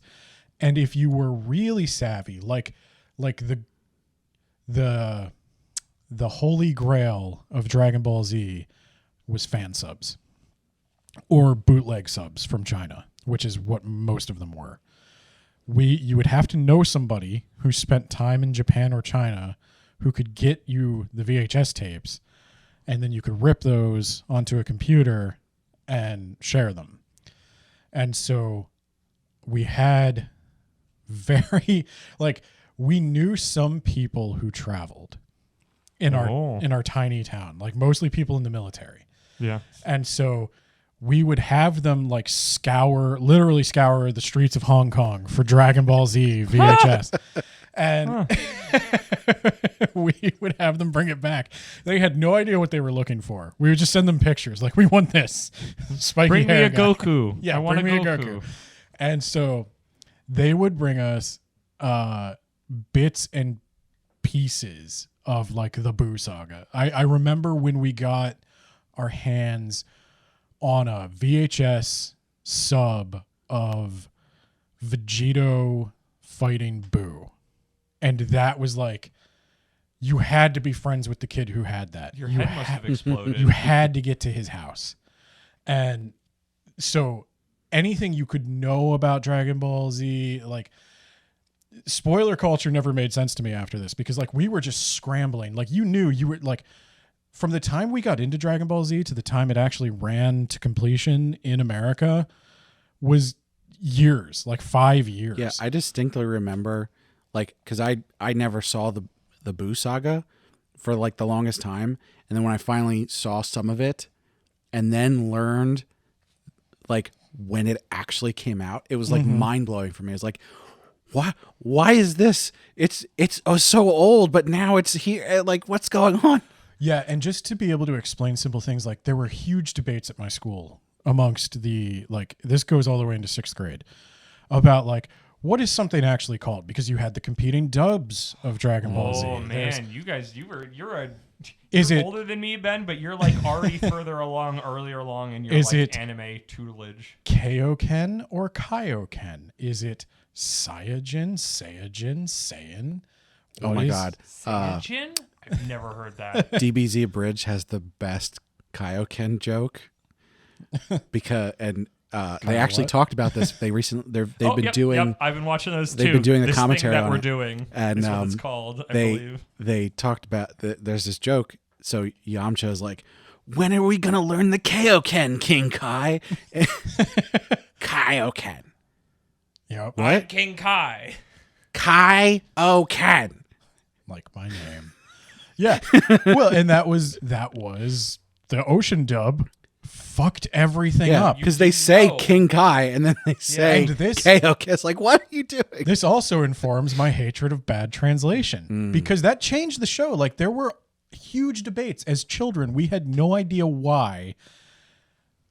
Like in one version of the episode, Tien says his hand's going to grow back, and in the other, it doesn't. Like, does his hand grow back? What is he? Is he an alien? Why does he have 3 eyes? We didn't have Dragon Ball. Dragon Ball doesn't even really explain it. But yeah, we had no idea what was going on. So knowing the truth became a currency. Like if you could explain that Saiyajin is a rearranging of the syllables of yasai, which is vegetable, and that's why they all have vegetable names, then you were like king of the schoolyard for a little bit. Now the question is, were you actually right all the time? No. I was going to say, were you actually cool? Because that is such an I alien was, well, I mean, concept. cool by the standards of our time, but I know that. Cool at the time is what I'm measuring by. I was Hey, very... it was the middle of Being nowhere. into He was anime definitely was not a thing that made you No. cool or popular where I grew up. So No. So I was very confidently incorrect about that. But I did realize that these things were Japanese. I did start to, from Dragon Ball, I started to get into other stuff that was Japanese. Then we moved back to Civilization in 2002, and I had access to a Suncoast video and a Borders that sold manga. Now is that where your family currently lives? In Civilization? Like that's the same place? Like which place are you talking about? The middle of nowhere? No, the place where they currently live that you go and visit that I'm not going to say out loud. Yeah. Yeah. Yeah. So what I was going Very to say close. is that's a stretch to call that Civilization. Oh, but well, yeah. But comparatively, it sounds we had a mall. Yes, definitely comparatively. We had You a have a mall mall. in our town that was extravagant to me. So Suncoast Civilization. Video sells anime DVDs. Yep. Oh, I remember Borders. going to Suncoast years ago. Yep. Yeah. Borders sells manga. So I was able to buy the first volume of Akira and the DVD of Akira. Whoa. And that blew my mind. I did not see Akira until after college. I still haven't seen it. It's worth I just know that his arm gets crazy, and I know the motorcycle slide. That's all I know. Literally, that's all I know about Akira. Are we going to have a very special episode? Where I watch Akira. Yeah, we might. Yeah. It is a classic. For It is. a It's reason. legitimately I've been avoiding good. it, but it's not like it's been on that like kind of floating general like I should watch this just to know. It's definitely not like your speed, but it is legitimately good. Yeah. So. Yeah, I should take it in. I've Yeah. been wanting to watch it, but it's not like, oh man, freaking let's sit down and watch Akira. It's like, So at this point, I'm reading Akira. This is still like the pages are mirrored. It's printed by Dark Horse. It was actually They printed it. they flipped it so it reads left to right. That's super confusing. Yeah, all manga used to be like that. Shonen Jump specifically, Shonen Jump things 'Cause when the- I was reading it specifically panels- told you, hey, if it read from left to right, it would have to be mirrored, and they tell you it's like if somebody's shirt said rock, it would say core. Because Oh, in they case- literally mirrored it. Yes. Yeah, that's what So the mirroring panels means, would. Brad. I thought.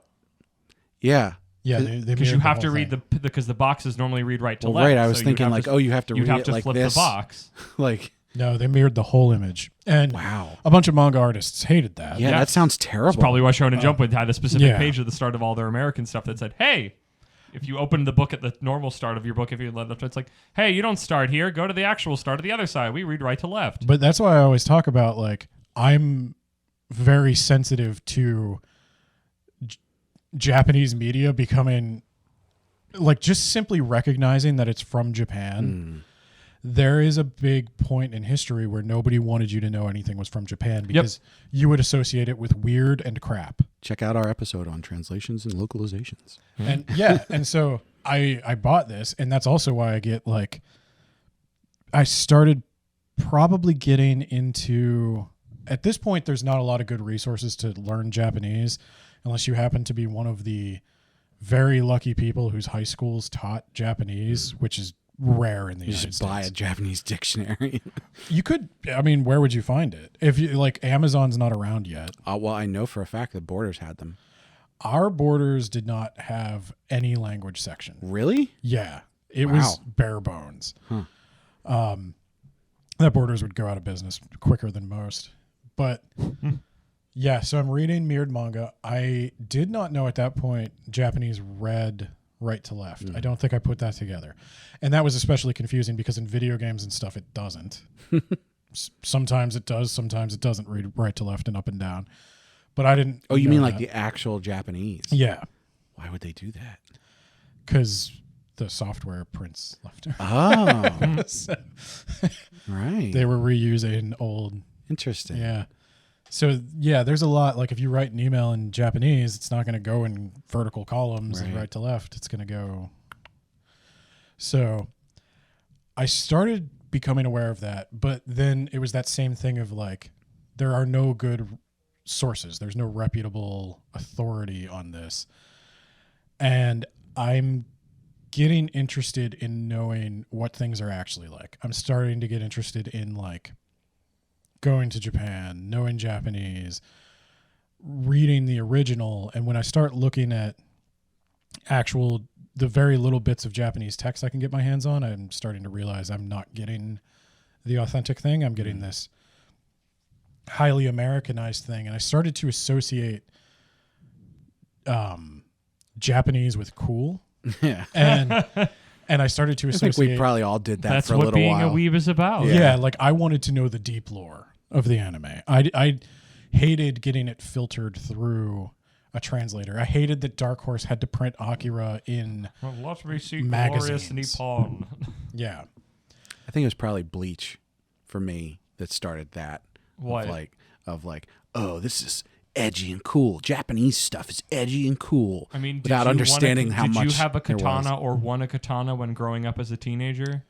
Yeah, and then I grew up and I got one. I know, I have one And then too. I got another one one for helping a friend clean their house, and they said a tenant left this year, and I said I want it, and they said okay, and it still sits on my dresser. 1 year for some reason. for my birthday, my wife bought me 2 katanas. One of which is like just, one of those fake ones, and one of which is an actual real sharp katana that I could like hurt someone with. I have 2 katanas. Hear me out. So I also started to get into martial arts at this time. I started off doing something called Wado Kai, which was Japanese. And then that instructor like skipped town. Nobody ever saw him again. Oh, okay. So then I got into Taekwondo, which is Korean. I did Taekwondo. Hey, that's very much like Brad's situation. He was reading Japanese manga, and then the reader skipped town for a while, and then he went to Korea. Well, and I remember being that age, and it's like, I want to do Japanese martial arts. I don't want to do Korean martial arts. Japan's cool. I want to do Japanese martial arts. Hey, have you heard about Korea? It informed a lot of things about Japan and vice versa. So I You started. don't know that yet. I started doing Taekwondo, and the martial arts community is like huge weebs because they grew up on like the karate movies, the martial arts movies, and so I started hanging out with some people there who knew all about anime. There was actually a lady who trained with us named Sakiko, who spoke Japanese, was from Japan, taught Japanese at a college, actually. Now, was this after you moved? Yeah, this is is a civilization. You were cool out in the middle of nowhere. Yeah. And then you moved to what is more civilization. Yeah, as you might predict, like the deeper I get into this stuff, the less everybody around me is able to relate to it, and nobody cares about my great endeavors and my amazing discoveries. Yeah, so I'm watching Akira, and like I'm going ham into like I want it to be dark and adult, and like anime is not for kids, guys. Like anime is serious business. Except for all of it, that's for kids. Yeah, except for it's entirely for kids. Of it. Yeah, that took me once I came to grips with that, I got a little better. I went into like more douche than philosopher. I'm glad I did not meet high school Ben. Yeah. How old would you say you were at this time? Probably about 14, 15. Yep, That- that's well, the that time. makes That's plenty the of time to be sense. cringe about anime. Yeah. That is the time. So I watched I was into torrenting, I was into forums, I was into scanlations. I remember reading bootleg Full Metal Alchemist as soon as that was coming out. Oh. I watched Trigun, had the first Trigun on VHS where you had to choose if you bought the dub VHS or the sub because there's no multi-tracks. Then I got the rest of Trigun on DVD, one DVD at a time. Oh, Very expensive. Very expensive. because they didn't even have. That wasn't even like. There's no box set. Oh, a whole season. It's like 4 episodes. A whole season of something back then was $160 Wow. for 26 episodes. Yeah. Oh. Yep. And so I used my entire Christmas present one year to get Evangelion. That's a get. After I had watched it all illegally subbed, I wanted to own it. So Evangelion I got into, way too into. It does seem, of what I know of it, it does seem up the alley of a douche philosopher teenager weeb trash. Did you get really into like, oh, these angels and it's an allegory and religion bad? I wasn't a religion bad person. I like religion. I like mythology. And I also get into like going deep into the sources on that. Like I want the real shit. I want to know, I want to read the Poetic Edda Give me the from the burning- Codex Regius in Iceland, not scanned. I need to turn the pages. Like, Give me the burning wheels in the eyes. yeah. But I liked Evangelion. I did, I knew a lot about the Bible too. And so that made it better. I could imagine my own headcanon for the Bible, which is nerdy. Not religious. It's just, fun for me. But yeah, you could see why nobody liked me. But I was doing Taekwondo and everything, and that crowd was cool. And so from them, I got Ghost in the Shell and Serial Experiments Lane. I got really into the cyberpunk stuff for a while. And I kept trying to find like darker and creepier animes because again, it's not for kids, guys. But then Shonen Jump came out, and that was kind of that was a paradigm shift in anime culture where Shonen Jump kind of like pre-selected what the next cool things were going to be. Yep. Everything in Shonen Jump, those animes, even though they had all been made at like drastically different times, they all came over to Adult Swim at the same time because they were in Shonen Jump. We got Naruto, Yu Yu Hakusho, One Piece, and there was I remember the great fight about One Piece when 4Kids licensed it online. That was an explosion. 4Kids so was bad. like, Oh my gosh, to have been old enough to be online, be able Yep. to know, like that's the interesting thing of that is like when you are a kid and you don't really have the internet, you don't know any better. It's not like I chose the 4Kids stuff. It's just that's what was in front of me. I didn't get into One Piece at that point, so I didn't really like. I've definitely seen a couple of the episodes, but I didn't really understand until much later that they just so bad. Can we record me singing the One Piece rap from memory at the end of the episode? yo ho ho, Sure. took a bite of gum gum. Yeah, there you go. Yeah, but no, I remember being online, being on, I think, Anime News Network when the bidding war for the One Piece rights was going on.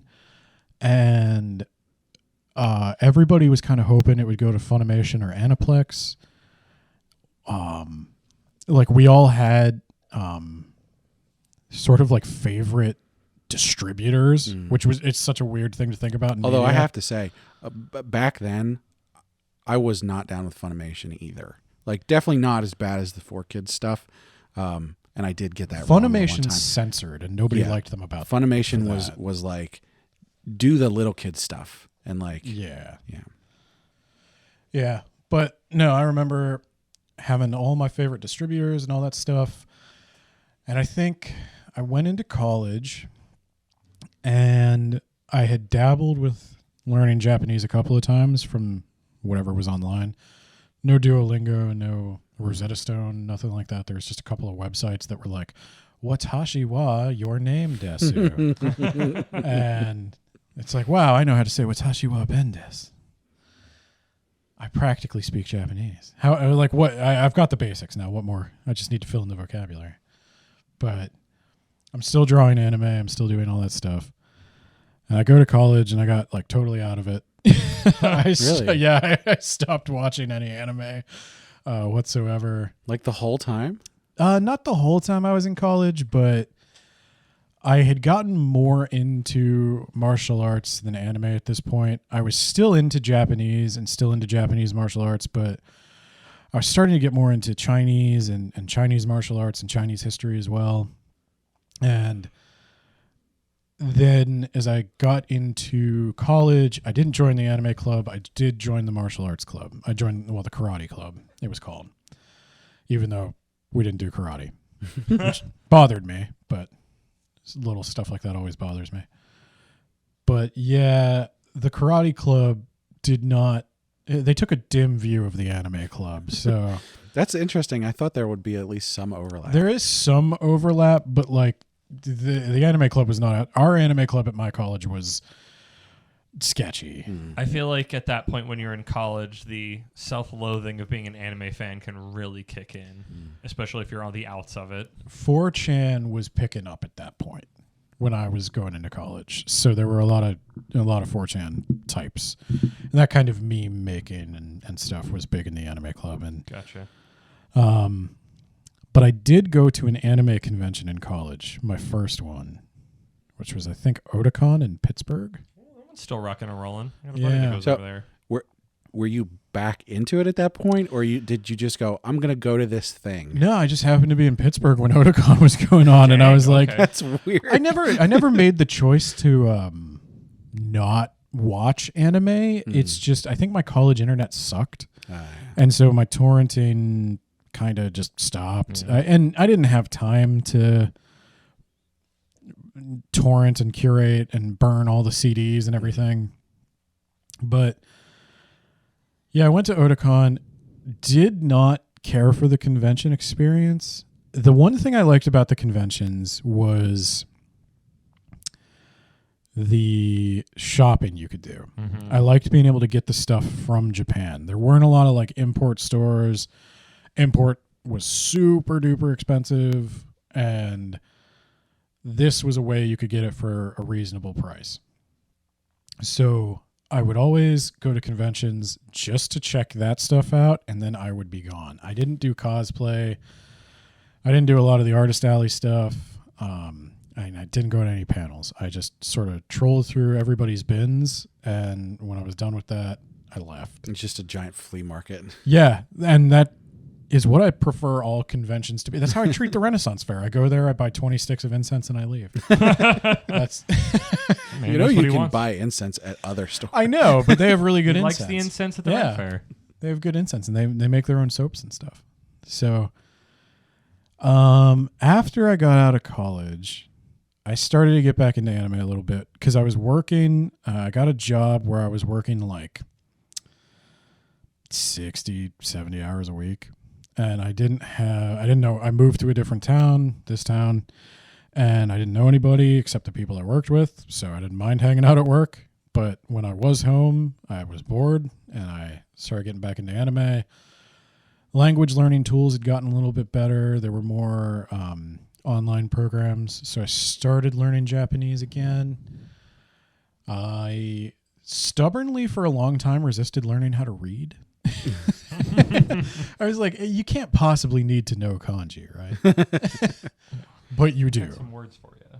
Yeah, no, you absolutely do. And so that's been sort of my renaissance with anime. I kept watching it. I was up on a few things, but I wasn't following current releases or anything like that. I was sort of just watching weird movies I heard of as they came out.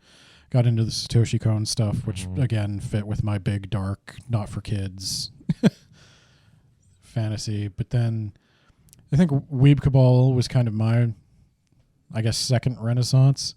I was still into the language at that point, but I hadn't followed any Shonen Jump stuff for a long, long time. Do either of you remember how we actually got to the point of going, let's sit down together every 2 weeks and watch a couple anime together? I have a vague sense we were in the break room that one of you talked to me about my art, because we worked in the same office at the same company, but I was on a different project. Were you two on the same project? No, but you were also on like the other side of the office Correct. from us. Yeah, I was on the other side. I never had any reason to interact with you normally, and normally did not interact with people I didn't need to. So like, I don't know. I can't remember that time well enough to be able to say, oh yes, of course. I remember specifically talking to both of you, like going up and saying, hey, would you be interested in but I don't remember how we got to that point in the first place. I don't remember how anybody found out I knew about it because I don't open with that. Yeah. Because I did learn anime is not cool. And I didn't have anything to indicate that either. It was me. Yeah, you were the only one with I ousted myself from almost day one. But there must have been something. something. The weird thing about my office now is they don't have a cube, so I don't have a means of outing myself besides like having a dumb avatar or something on chat.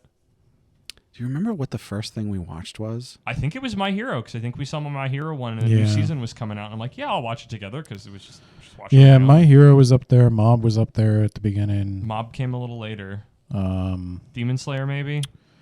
Yeah, maybe Demon Slayer. It's weird going back to a time, even though there's only like technically 2 seasons of it, but it feels weird to think of a time where it's like, oh yeah, Demon Slayer, of course. Do you guys remember when I made you watch the first episode of Rising of the Shield Hero?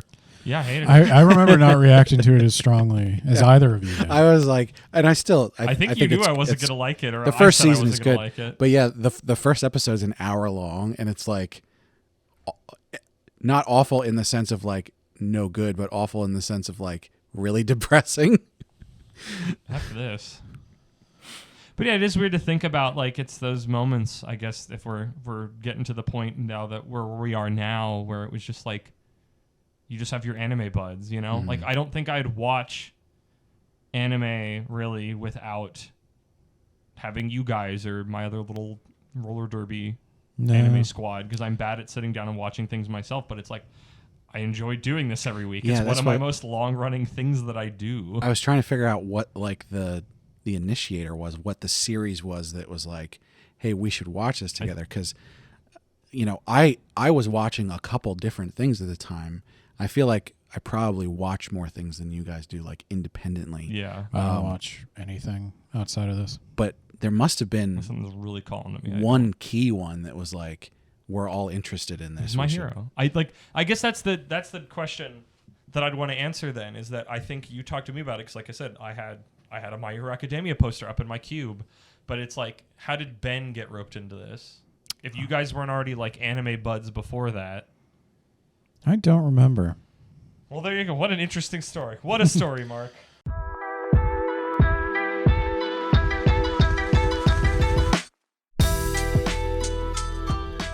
But no.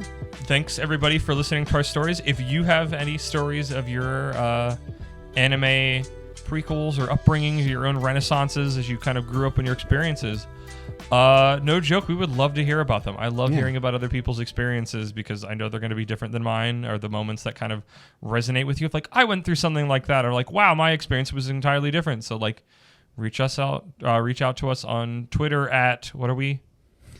Yeah. Right. So if you want to get a hold of us, share your stories with us. We'll talk about it. We got our website. Cool. That's a really good way. animepodcasterreincarnation.com. We got our Patreon now, which is patreon.com/animepodcasterreincarnation.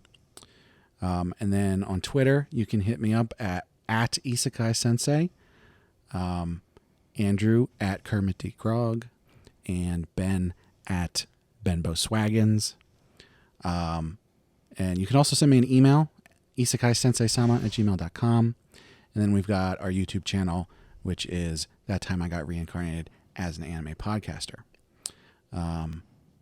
So those are a bunch of good ways to get a hold of us. If you want to comment on a specific episode, you know, drop a rating on your podcast platform of choice.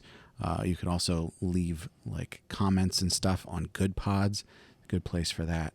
So yeah, let us know. I think it'd be interesting to hear from people who are connecting with our discussions, how their anime and manga journey went, and how that might like led them to this point. Yeah. Our journey led us to each other. How did their journey lead them to us, or just their own little findings? Yeah. What weird old series do you remember watching as a kid that has just kind of vanished off the map, but you still treasure? There are so many, because Ben, as you were going over that and talking about like Yu Yu Hakusho and stuff, and I was like, yeah, there's so many that just I don't remember off the top of my head that I definitely saw a couple episodes of. It's just like,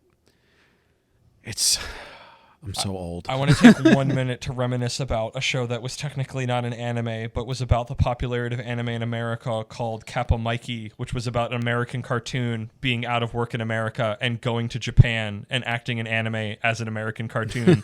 So his lines were all thick, and everybody else's lines were drawn with a thin anime style, and the main character was very specifically voiced by the English voice of Goku. Nice. And it's a series that I don't think I've ever heard another human being that I've ever known talk about. I remember it. I would never have remembered it again in my life if you hadn't brought it up just now. Yeah, that's my job. And don't forget to check out Words About Books. Horror Bullshit Month is just about over. A few more surprises left. Horror bullshit. Nice. I've been enjoying the Bram Stoker's Dracula series that you've been going over. Somebody left a comment on Twitter about it. I think I saw it today, where they were like, "It's amazing. I thought this book was so short, and yet it's 3 episodes long." That book is like 500 pages. I don't know what they were talking Really? about. Yeah. This is. I wasn't kidding. It's the Fellowship of the Ring of Horror. Nice. There's a lot of walking. But yeah, I've been enjoying this. So check out Words About Books. Thanks for listening. You know, we always really appreciate all of our listeners, and we want to hear from you. So hit us up. And if you find yourself being reincarnated in another world, don't forget your origin story.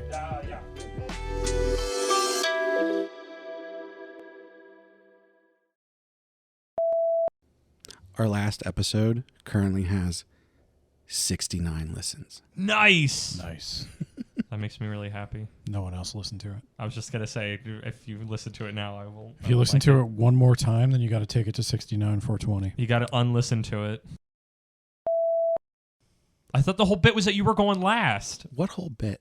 I thought you've been telling us for weeks that you were going to go last for this episode. No. Oh, really? Is that? I haven't super been paying attention. I swear.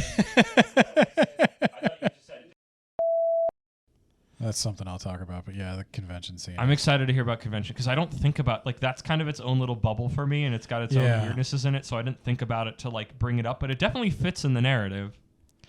Yeah, and that's kind of what I was thinking. Is part of being an anime fan in the West is you're part of this weird little subgroup. It's not just cartoons for you, like it is for people in Japan. Yeah, there's a reason we're called. There's the weebs. Yeah. Which I still don't fully I know the meme it came from, but I'm so surprised that took off. Yeah, there's a lot of. I think that's the other thing. If you bring a Japanese person over and you show them the anime scene, they'd be so confused because we've got our own stuff that stands out to us for different reasons. I remember the big one was always Gundam Wing. Gundam Wing is a forgotten series in Japan. But because it was the first Gundam most Americans got to see. That was their Gundam. Yeah. It was their entry point, so it was extra special. Yeah. Oh, gosh. Put this at the end. Talk about the freaking old Naruto fan animations that I watched on YouTube back in the day. I had a nostalgic moment with people with that fairly recently, and it was really weird because it was weird. I don't know if this is for the podcast or not. I don't even know where it fits in. But having a nostalgic moment about early internet Naruto fandom stuff.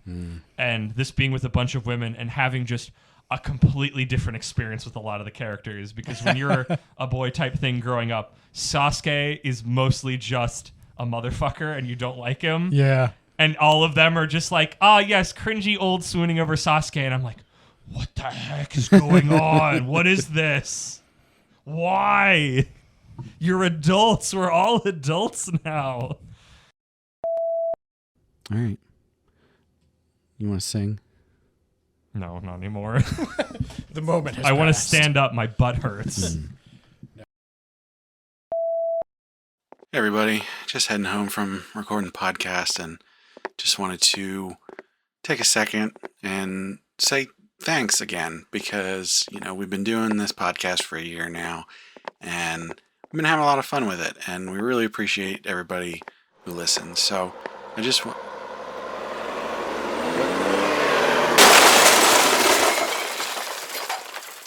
Oh my God, there's a truck came and it was an accident. I gotta go.